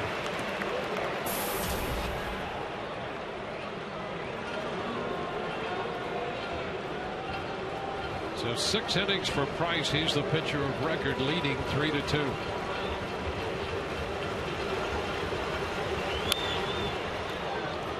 You know, I think the one thing we have to remember too, you know, the Rays have been here at Tropicana Field the last couple of days, but James Loney, you know, coming over, not spending a whole lot of time here. He's got to get used to the roof here. Not easy. We've seen visiting teams come in and really struggle with pop-ups, fly balls. He's such a good defender. You know that roof doesn't come into play. He's probably got that one in his hip pocket easy.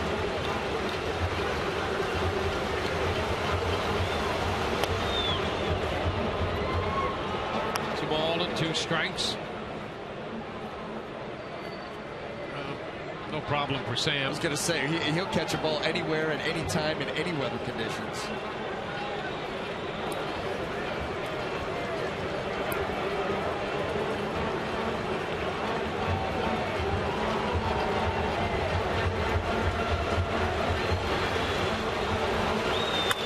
Back to the middle. Into center. Roberts sends the fastball right back over the mound and through for a base hit. 1-out single. And this is where you've got to keep an eye on Brian Roberts. Sneaky base runner. Very good base runner. Adept at taking the extra base. Picking the right pitch to steal on. He will try to divide a pitcher's mind. Well, Roberts did something that very few hitters from the right side did last year, and that's get a hit off McGee. They hit 098 against him last year. Now Markakis. One strike on the foul ball. It's a testament to Jake McGee's explosive fastball, because you would think, I mean, let's be honest, Jake McGee comes in, you're going to see a steady diet of high velocity heaters. So you would think you would empty your bench to bring in every right-hander you could, and he very adept at handling them.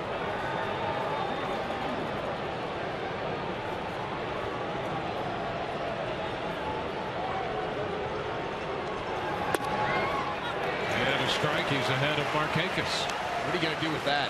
Low ride at 98 mile-an-hour fastball left on left. Good luck.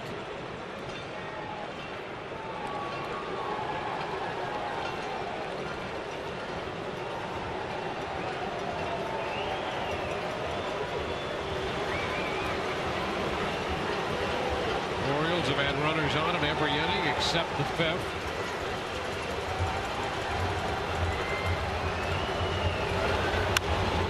Markakis stays alive.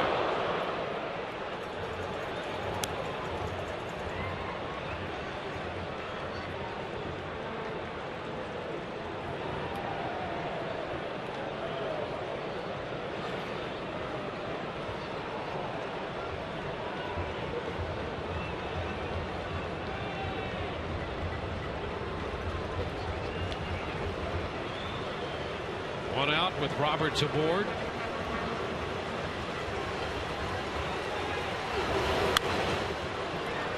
Foul back out of play.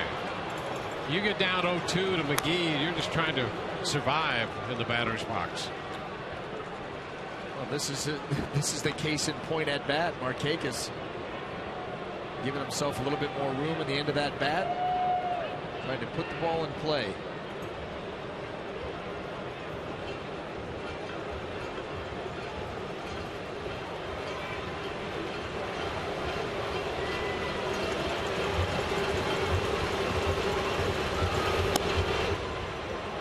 Ball and 2 strikes. I think that's something that you're going to see out of Buck Showalter. Nick Markakis, you know, not your prototypical leadoff hitter. But boy, the team was so successful with him in that position last year. He hit .345, had an on-base percentage of .390. The team was 33 and 21 with him in the leadoff spot. Another run. Up the middle, he bounces it through. So Markakis does indeed stay alive, and then some with a base hit, pushing Roberts to second. Well, that was a tremendous at bat there by Markakis. You saw the little bit of a choke up. He's got the tape down at the end of the bat, but he was choked up even a little further than that, just trying to get the barrel to the baseball and put it in play. And that's all he did. Short little sweet swing, popped that ball right through the middle.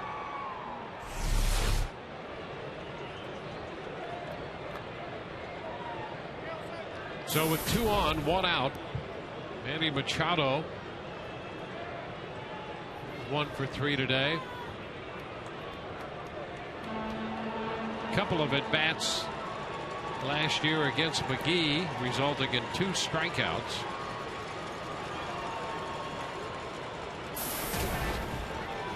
He was victimized, Machado was, by Longoria in the 5th. When Evan made those 2 outstanding plays. 1 on Machado and 1 on Jones.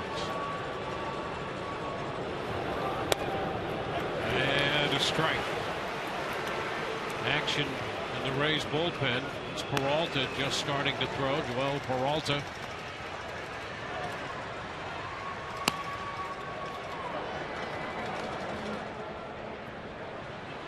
Joe trying to manage the game from here because he's gotten to the position that he wants, a lead late. The back end of his bullpen, which McGee, Peralta, Rodney try to push the right buttons here.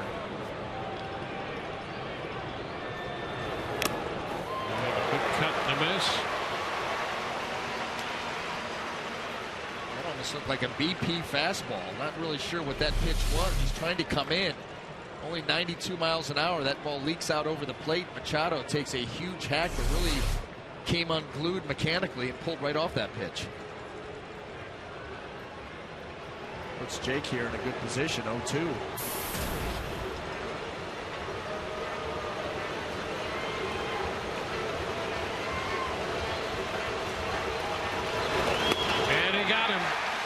Boy, that was nice, easy heat. Wow. 0-2 fastball, 97. And how tardy was Machado on the swing? He took 97 in an 0-2 count, took a little bit off the plate. Machado reaching and waving. No chance. 97 away and over and out. 2 gone with 2 runners aboard. Now the hitter will be Adam Jones. Jones has had a problem with McGee, 0 for 5, 3 Ks. Well, he is a right-handed hitter. Joined the club. Yep. They were 11 for 112 against McGee last year. Impressive. Beyond impressive for a left-hander that's primarily fastball. Jim Hickey will head to the mound. Well, here's what's coming up on tomorrow on Rays Live, pregame show presented by your Gulf Coast Honda dealers. Have a feature on FanFest. Talk about Jeremy Hellickson and his Golden Glove. And I mean, who knows? It's early in the year. Nothing's really been established yet. I will be breaking down something. A potluck grab bag. It's always better when it's a surprise. Always.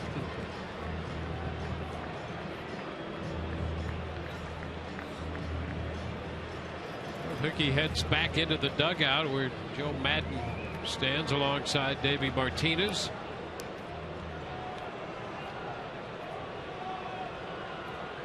And now Jones. Crucial spot in the 7th. Rays scored 2 in the 6th, taking a 3-2 lead. The Orioles with 2 men on, 2 men out in the 7th.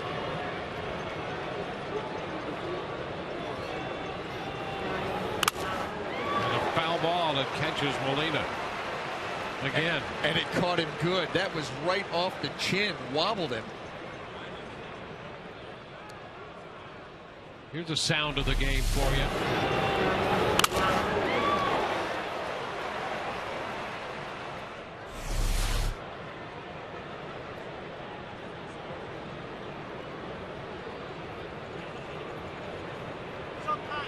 John Hirschbeck asking if he knows what his phone number is. I think Jose Molina asked Jake McGee, how many fingers am I holding up? He had it all backwards.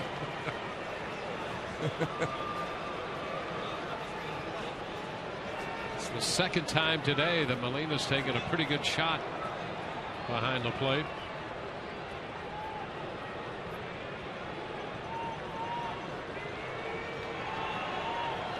Oh, 1 to Adam Jones.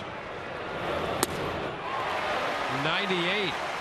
That is so nice and easy at 98. It's very deceiving, and it has to be for the hitter because, again, Jake McGee is going to be about 90-95% fastball. You know it's coming. And boy, does it just jump on you.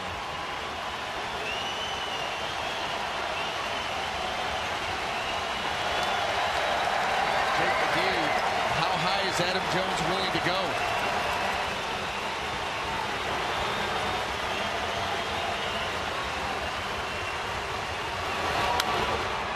Into left center field. Joyce on the run. He can't get there.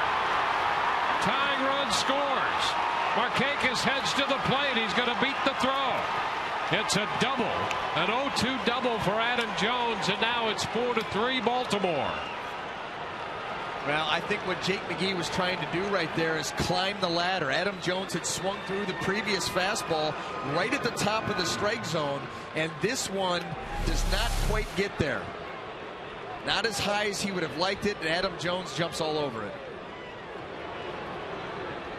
You see that ball right between the thighs and the belt.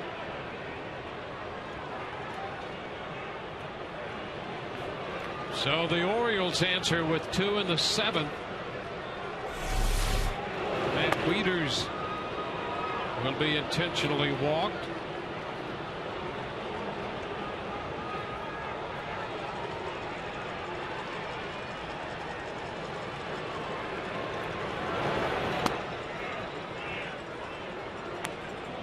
So 3 hits, 2 runs in the inning, and now an intentional walk. Chris Davis on deck. Sometimes that is such a difficult pitch to make, the fastball elevated on purpose, because as a pitcher, you are programmed during the entire length of your career down in the zone, pound the ball down, work it down in the zone, and then all of a sudden you want to elevate on purpose. Not the easiest pitch to make, and any little miss sometimes can be capitalized by the offense.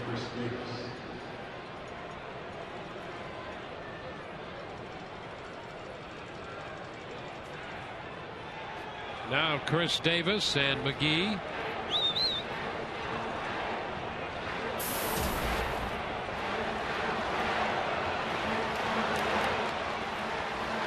Davis 0 for 2 today and 0 for 3 lifetime against Jake McGee. All 3 punch-outs.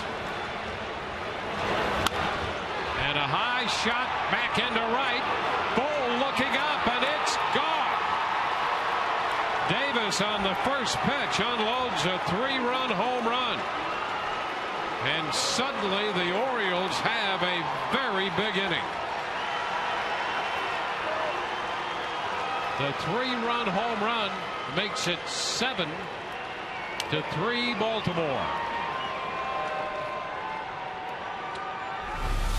Right here, Jake McGee comes with a cutter, 91, 92 miles an hour, does not quite get to the glove. And anytime you see a catcher sitting up and having to reach back across the plate, bad things can happen. And it did right there for the Rays.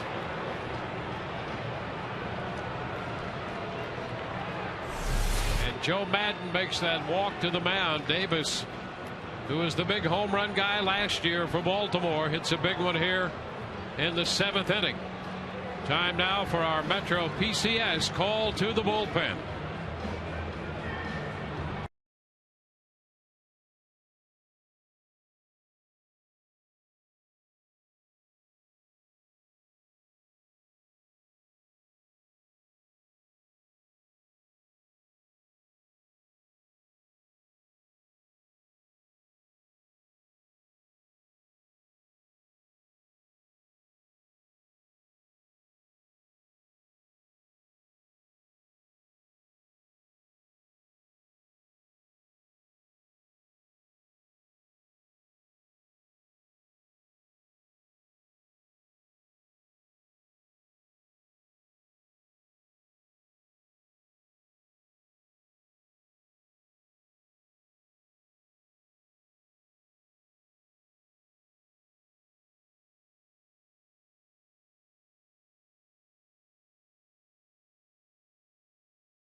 Seventh inning, but a lot of baseball to go before we get to Rays Live, the postgame presented by Checkers, where BA will break down David Price's performance, Joe Madden's press conference, and Kelly Nash has interviews from the clubhouse.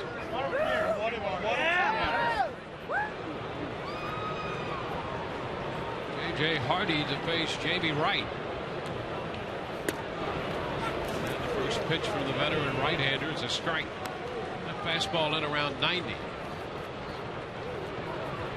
Jamie Wright, the non-roster invitee, coming in, earning a spot on the opening day roster. Got a penchant for keeping the ball on the ground. Good sinker.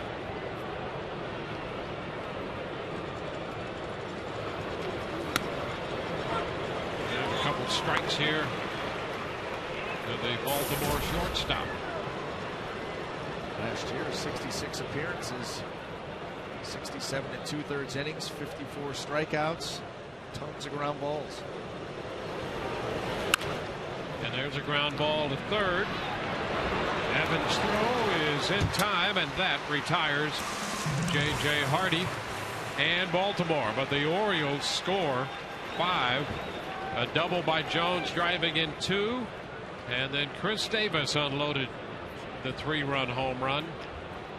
So it's 7th inning stretch time. 7-3 Baltimore over the Rays. And now B.K. Jackson. And God bless America.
Again, we salute those watching on the Armed Forces Network in 175 countries and ships at sea, watching around the world in Iraq, Germany, Italy, Southwest Asia, South Korea, and Japan. We welcome you and send to you our undying gratitude. Troy Patton takes over for the right-hander Jason Hamill. And Ryan Roberts will pinch hit. Roberts hitting for Joyce. Joyce was 0 for 2, and it's a 1-0 count here to Roberts. Catches the edge. 1-1. Well, the chess match begins. Patton in. Roberts pinch hitting. Rays looking to claw their way back into this game.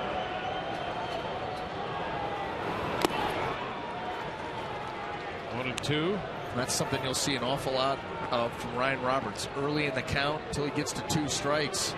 And sometimes even with 2 strikes, he takes a healthy hack looking to drive the ball.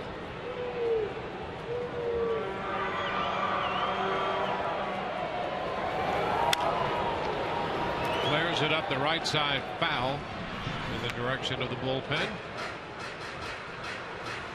Escobar is next. Roney due to hit third.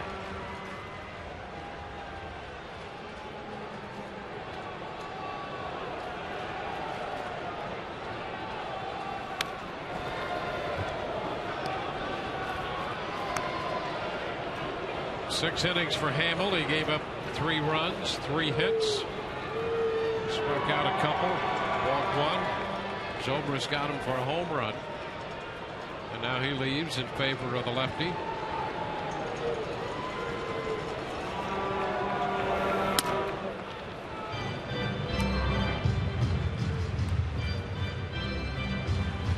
Batten was in 54 games last year for Baltimore.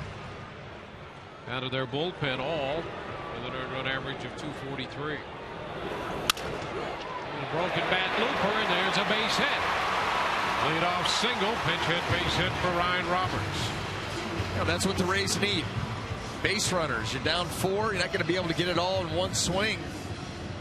Roberts does a nice job of getting that ball into center field for a leadoff hit.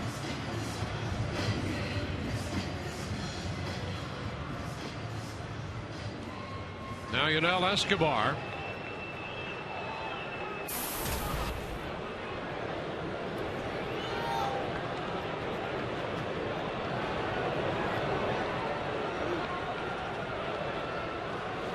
Twice Escobar is grounded out to the third baseman Machado.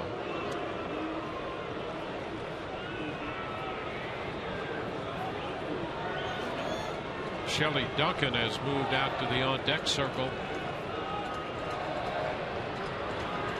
Move to the bench here with a left-hander in the game.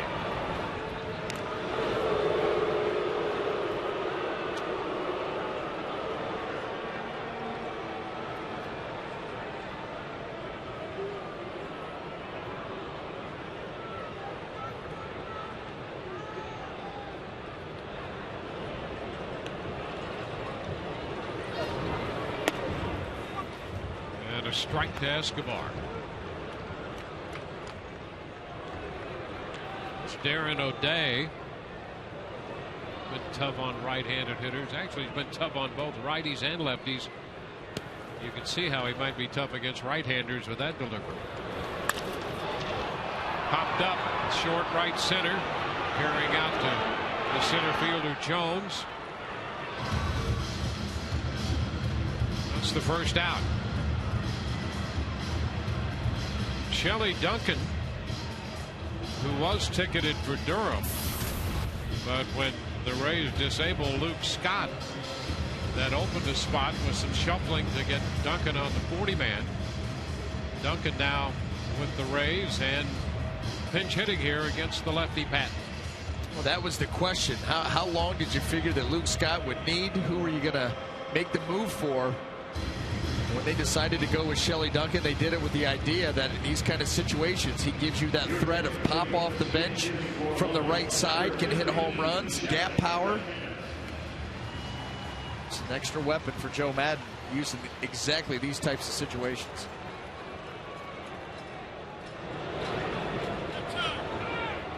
Duncan announced, and Buck Showalter pops out of the Baltimore dugout.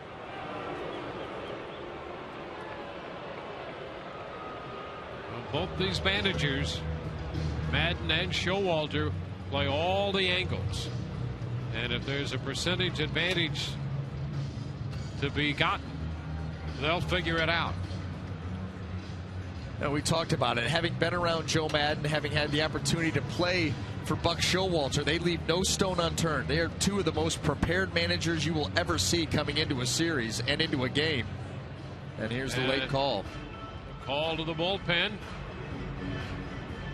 Brought to you by Metro PCS.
inning lead at 7-3. Time now to check in on our Twitter poll of the day. We'll have the results for you on our Rays Live post-game show presented by Checkers.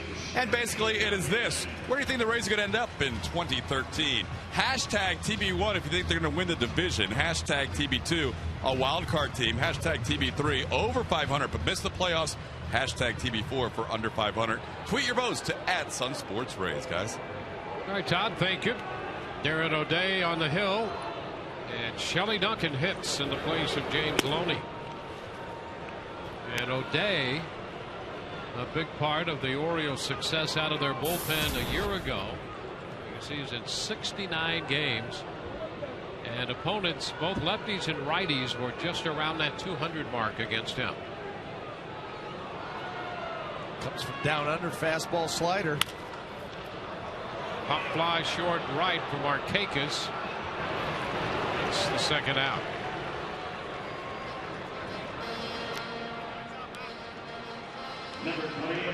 Roberts still at first. Jose Molina. Molina does have a career home run off O'Day.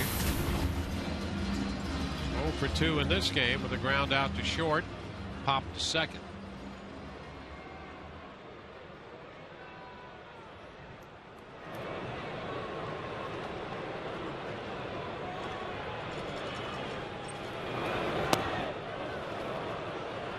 That pitch just moves away and away and away, sliding right away.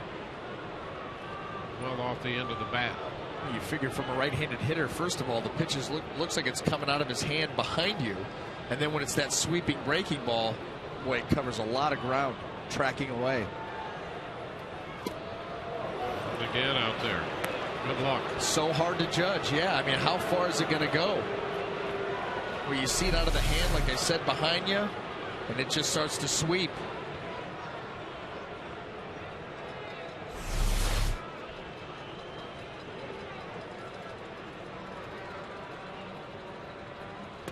And he got him on 3 pitches. Strikes him out. The Rays leave a man. 7-3 Baltimore.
Welcome back to opening day from Tropicana Field. Brian Anderson, Dwayne Stats, Tom Callis with us as well. Kelly Nash. Changes defensively for the Rays. Shelley Duncan will stay on to play first. Ryan Roberts now at second base. Ben Zobrist started there. Sam Fold is in left as Joyce was lifted. And with Fold moving from right field, Ben Zobrist is now playing right. Jamie Wright on the hill.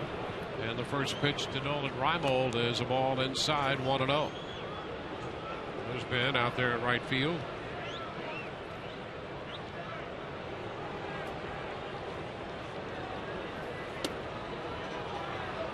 Unless you're about 2 or 3 guys, if you're going to play on the Rays, you're going to need more than one glove, as demonstrated by all of those changes. And bring them all every day. Yep.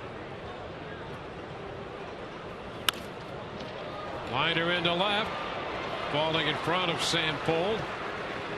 Reimold has his second hit of the game. Sanfold had an idea maybe to go after that, try to pick that ball off the turf, but wisely held up, played it off the bounce, lived to fight another day. It's the one thing that Jamie Wright can give you. Tall, lanky, working that ball downhill with good sink. He's able to maybe get you that ground ball, get a 2-for-1 here. Here's Steve Pearce, the designated hitter.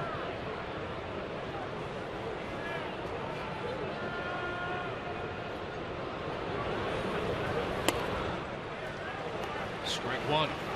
Well, there was a good shot of the fastball, that late sink that Jamie can get on it. That ball just diving beneath the bat of Pearce.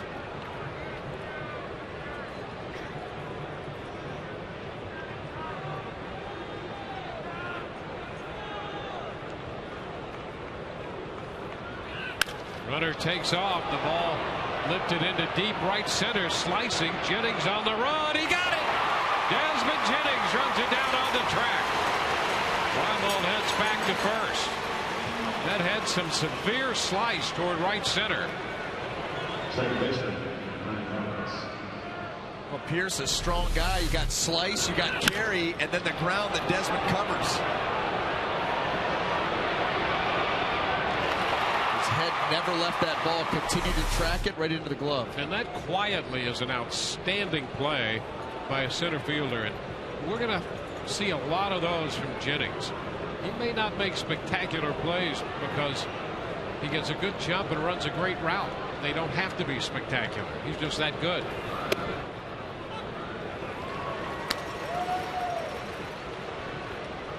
One strike, the count.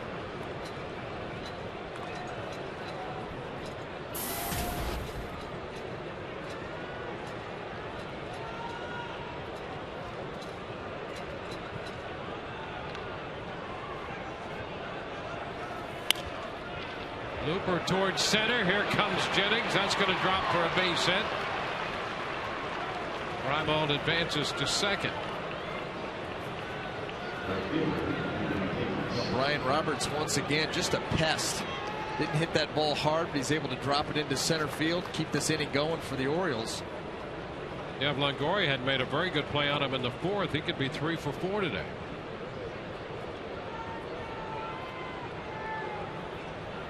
Here we are in the 8th. It's 7-3 Baltimore. Our Toyota trend. You can see how tough the Orioles were last year after the 7th with that great bullpen. Is that good? 74-0 in anything at any time. Well, that's why, you know, I mean, we talked about it. That's why Joe Madden, looking around this division, understanding, you know, there's a lot of good bullpens, a lot of good back ends of bullpens. You got to jump out early, because if the other team's able to shorten the game, you're in big trouble. Top of the order, Nick Markakis. No. Well, David Price worked the front 6, gave up 2 runs, made 100 pitches. McGee 2/3, charged with 5 of the 7 runs. It's 1-1.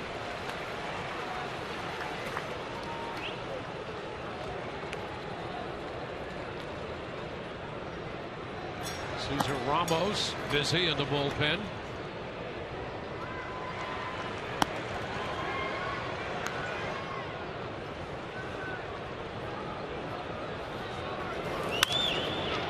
Opposite field.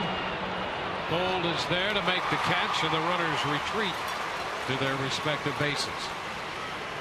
Nice little recovery there by Sam Fold. Got turned around a little bit on that ball off the bat of Markakis.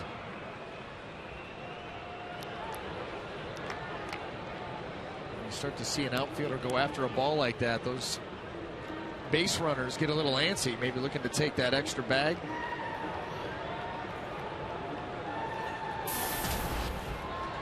Manny Machado.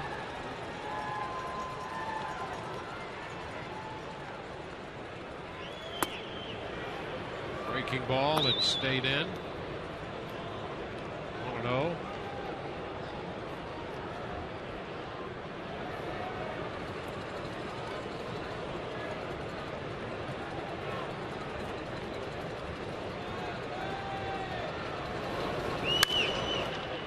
On the right side, the Rays bullpen, and that's one hop and out of play.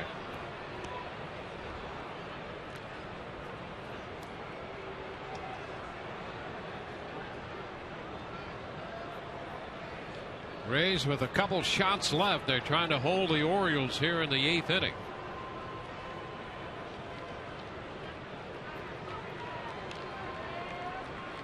Tomorrow night it'll be Jeremy Hellickson on the hill for the Rays.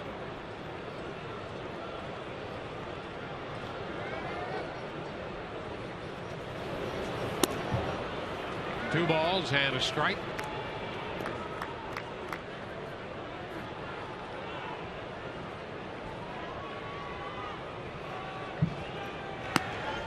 Ramos readies himself in the bullpen.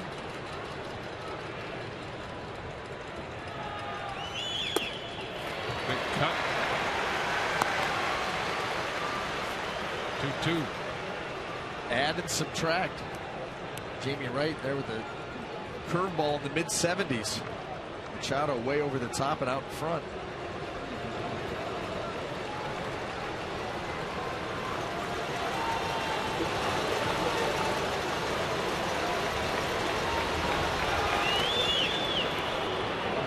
From Molina, but no attempt to advance. Reimold holds at second. Roberts down there at first.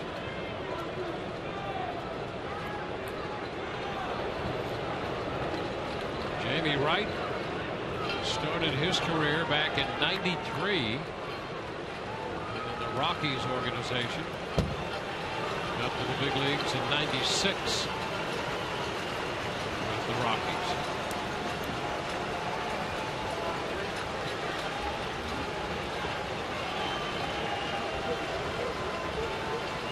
Two outs, 2 men on. 3-2 the count. Runners go. The pitch is fouled. We'll do it again.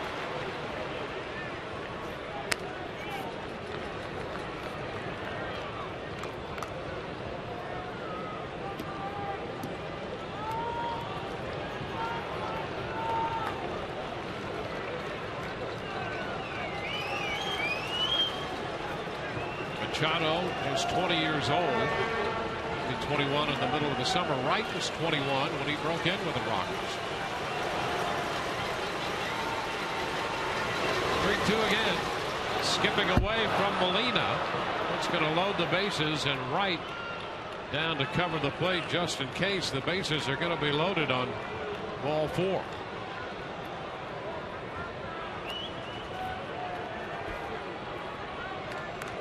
That gets Adam Jones to the plate here with the bases loaded. Jim Hickey on the phone.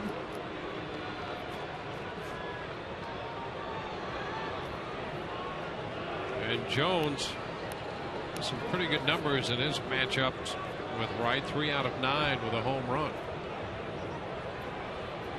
He's 3 for 4 in this game and denied a hit on a great play by Longoria in the 5th inning.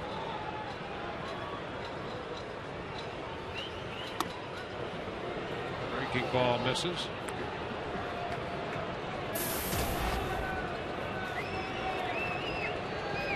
One ball, no strikes.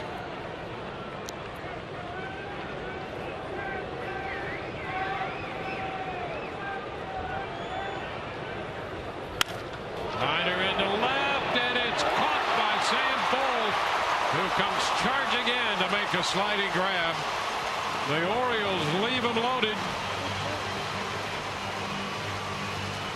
Nice defensive work by Fold and left. 7-3 Baltimore.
Trailing the Orioles 7-3. Here's a look at tomorrow night's pitching matchup, brought to you by Chevron. It's going to feature that man right there from the Rays side of things, Jeremy Hellickson. He will be going up against Wei Yin Chen, the left-hander from the Baltimore Orioles. See the season numbers from last year. Should be another good one. Well, the Rays have 2 shots remaining. They're down by 4. Kelly Johnson will face Darren O'Day.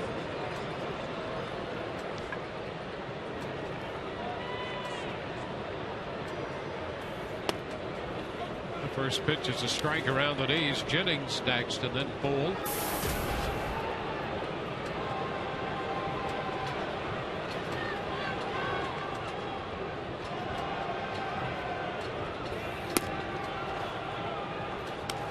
Day came on in the 7th and got Shelley Duncan and Jose Molina.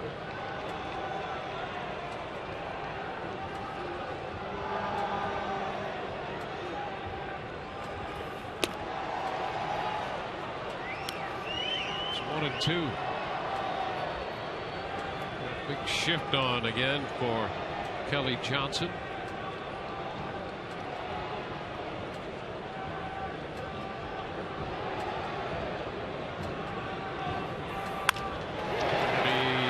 In one hop into short right, and the throw from right field is in time.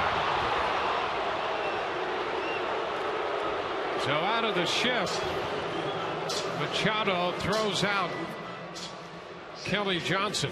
Well, that's precisely the reason for it. Machado deep out there.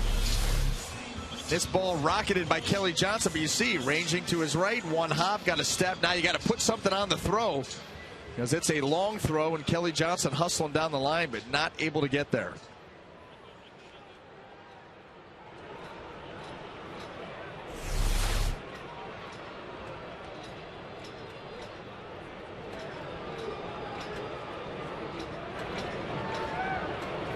Desmond Jennings.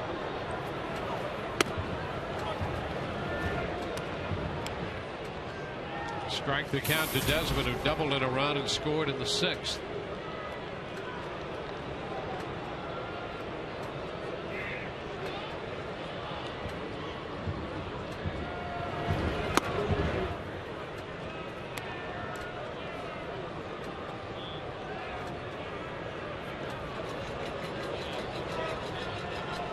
Hamill and McGee would be the pitchers of record right now.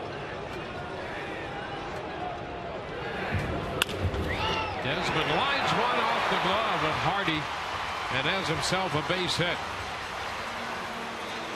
Well, look, Desmond, some great at-bats today. Yes, he has. I mean, very good at-bats. There he's able to get the line drive out of the reach of J.J. Hardy. Looked like J.J. mistimed his jump just by a hair.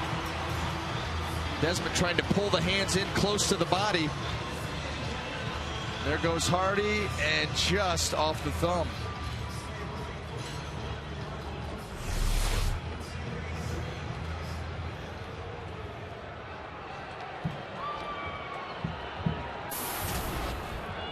Well, here's Sam. 1 on, 1 out. Machado in close at third. The breaking pitch is a strike.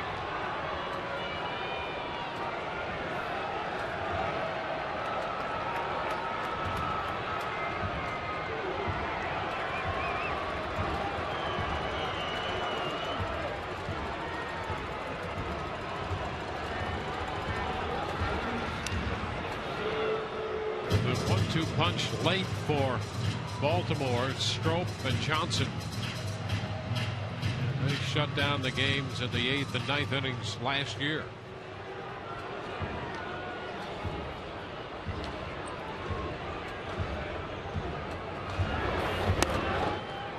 O'Day picks up a strike.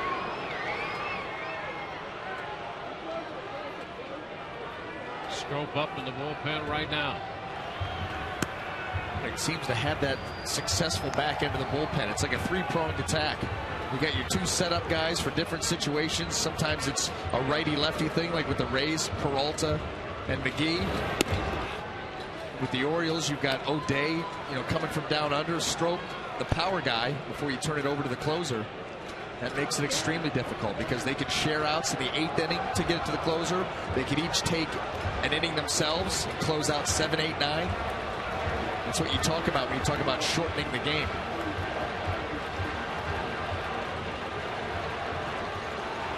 And it certainly magnifies everything else that takes place early in games. That's why if you can't make mistakes, you can't miss signs, you can't get picked off. You got to do things right early and then close people out. Well, you got to lock it in from the opening pitch, not try as much as you can to settle into the game. You got to come out guns blazing.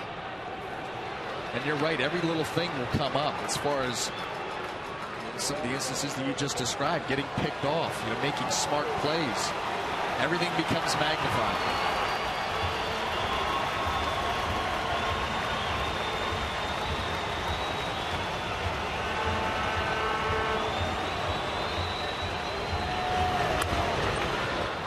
The other way, out of play.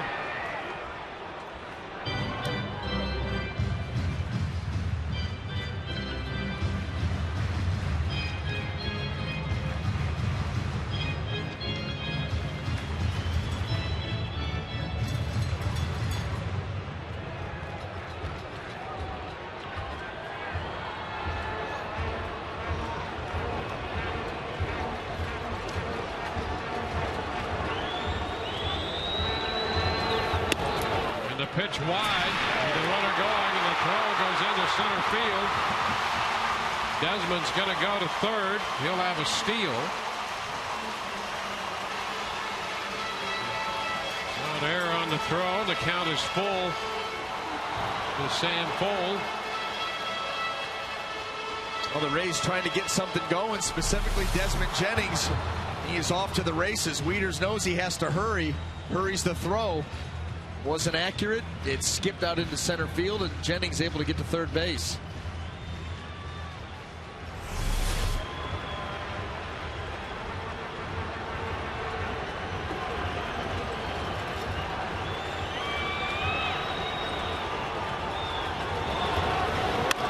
Ground ball headed out to Roberts. Run scores. The Rays get their 4th run as Fuld gets credit for the RBI. 2 gone with the bases empty, and now it's a 3-run game.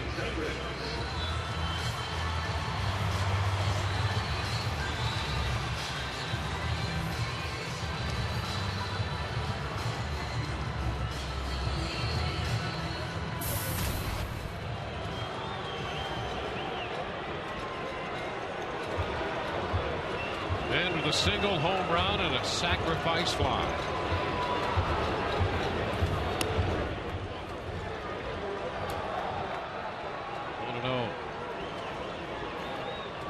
Rays play the Orioles tomorrow night, Thursday afternoon. Then the Cleveland Indians are in starting Friday night.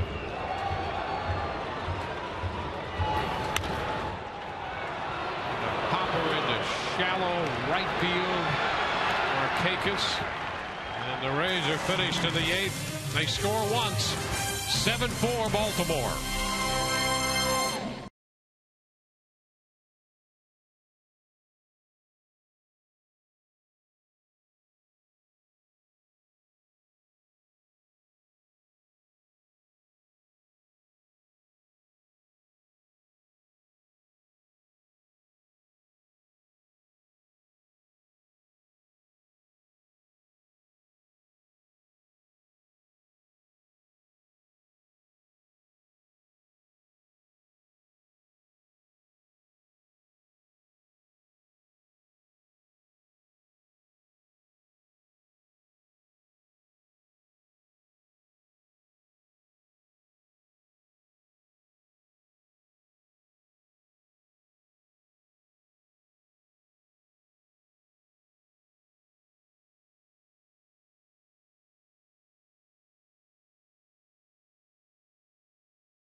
Baseball on Sun Sports is brought to you by Chevrolet. See your local Tampa Chevy dealer.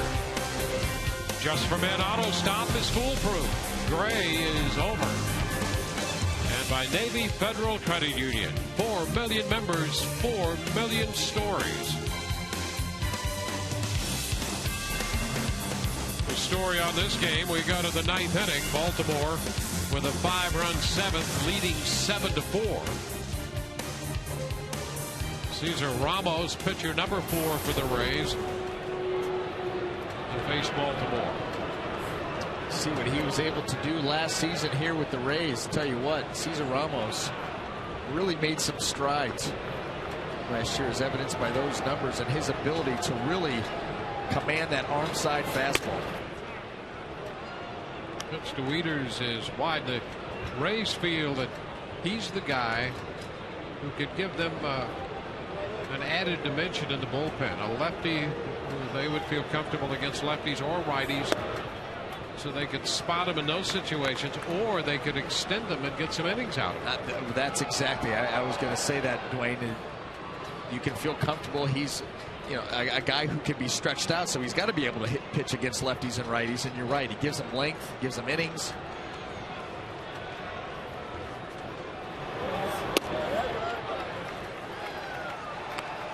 He really started to turn the corner was with the fastball command. You see a couple of good ones here to Matt Wieters in.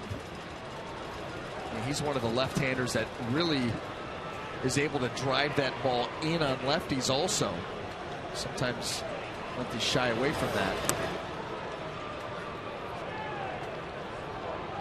2-2 now to Wieters. A 7-4 score. An interesting score in that these two teams last year were among the top 3 in the American League when it came to wins, when they scored 4 or more runs. It's almost as if whoever gets to 4 first wins.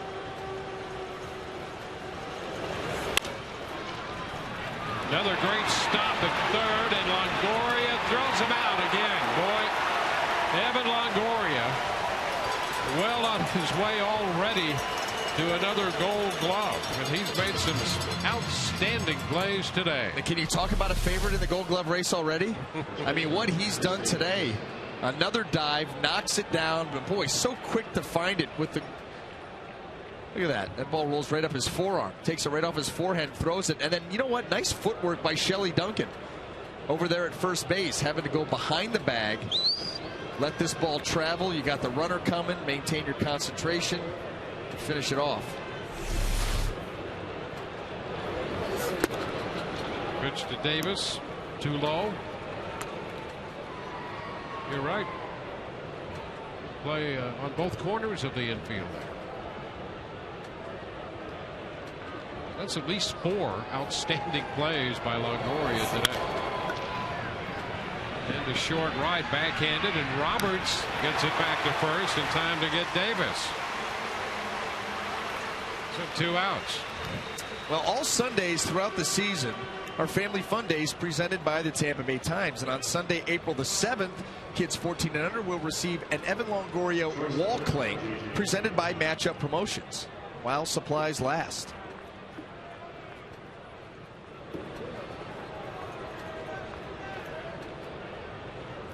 J.J. Hardy.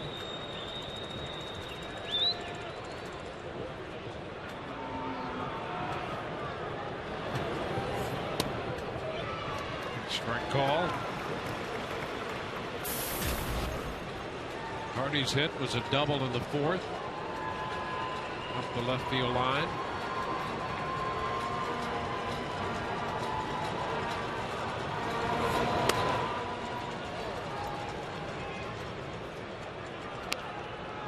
Bryce McGee right.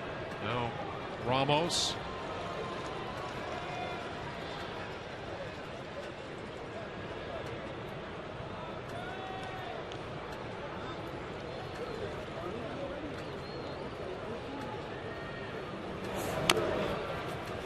It's a foul ball.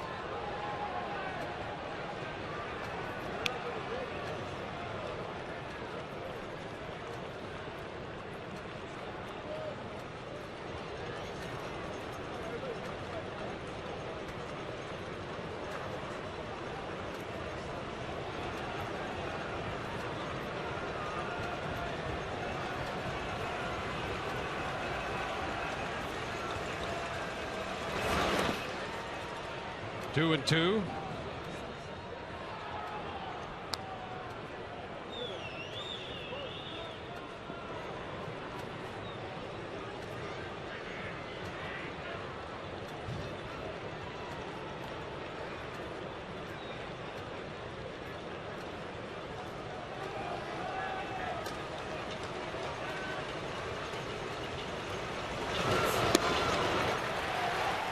Hardy out on strikes, and it's a 1-2-3 inning. Well, that adds some nice finish to it. Bottom of the 9th, Rays need 3 to tie, 4 to win.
Of the Tampa Bay Rays and may not be reproduced or retransmitted in any form, and the accounts and descriptions of this game may not be disseminated without the express written consent of the Tampa Bay Rays. Well, the Rays need 3. They're down 7-4, and Evan Longoria is going to lead it off. Jim Johnson, the closer supreme for the Orioles a year ago. Well, these two closers here, Johnson and Fernando Rodney, just some gaudy numbers. And here's Evan against Johnson. Strike one.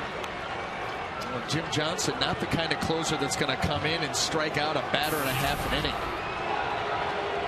Less strikeouts than innings pitched by a pretty substantial margin. Boy, does he get good downward action. That's going to be in there, a base hit. Couple of hops into left. And Longoria fighting it off, has a base hit. Yeah, strong. Evan Longoria has a very strong swing. That ball rode in on him. Just ball takeoff in, but Evan just able to get the hands through, fight that pitch into left field. Base runners. Yeah, that pitch might break a bat in the hands of another hitter.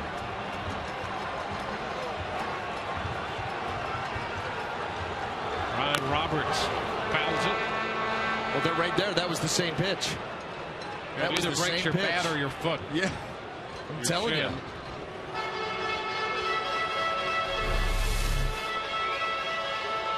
It's that late movement, and as you adjust to try to get the barrel to the ball, I wonder how many times Jim Johnson gets a guy to foul it off. That was the back foot. Most of the time it's that front foot.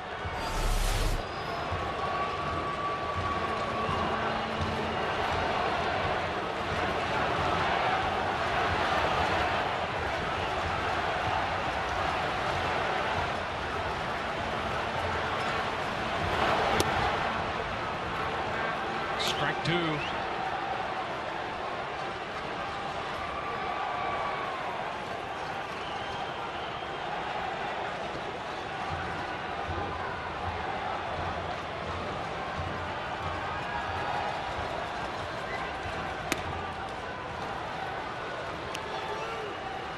One and two.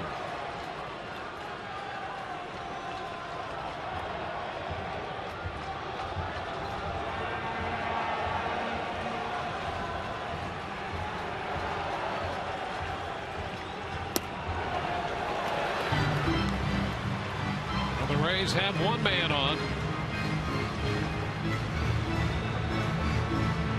The American League save leader breakdown a year ago. Jim Johnson, Fernando Rodney, Rafael Soriano third.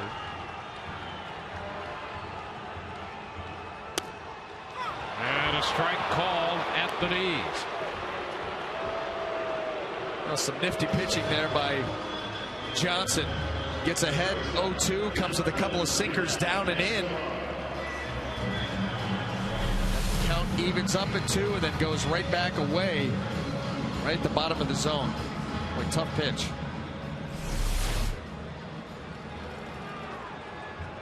Sometimes you just tip your cap to the pitcher. Not a whole lot you're going to be able to do with that. Now you know Escobar. Escobar twice is grounded out. Fly ball went to center field in the 7th inning.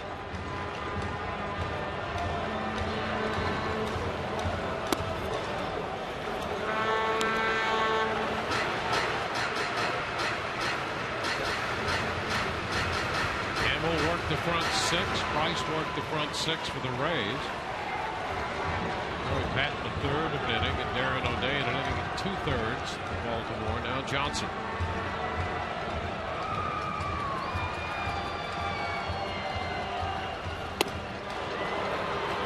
Two and one. Boy, that was a swing right there by Escobar to pull the Rays within 1.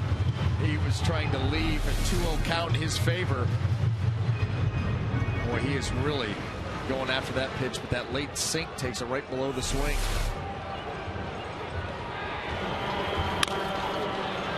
That will move the count to 2-2.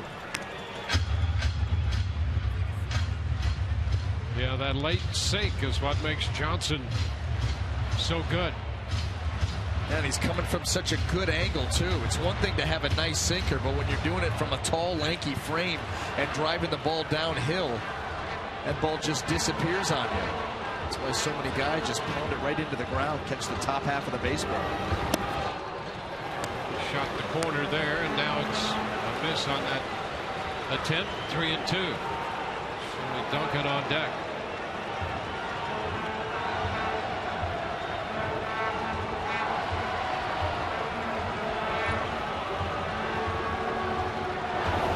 Ground ball, shortstop. Hardy tosses to Roberts over to first. 6-4-3. So Escobar grounds into the double play, and that ends this game for the Rays in the 9th inning. A hit, nobody left, and the Baltimore Orioles take the first game of the 2013 season here, spoiling the Rays opener. It's a 7-4 final. Hamill will get the win, and McGee will suffer the loss. Johnson will get the save as the Orioles take the first game of this 3-game series. They did it with 5 runs in the 7th inning. David Price working the front 6. McGee right, and Ramos followed. Hamill, Patton, O'Day, and Johnson. Johnson closing it out for Baltimore. Same 2 teams tomorrow. We'll be with you at 6:30 in high definition on Sun Sports for the middle game of this series. Stay with us now for Rays Live, the post game presented by Checkers. Brian Anderson, Todd Callis, Kelly Nash, and Orestes Estrada. Dwayne Stats. Hope you've enjoyed the telecast. About the outcome, 7-4 Baltimore. See you on the post game.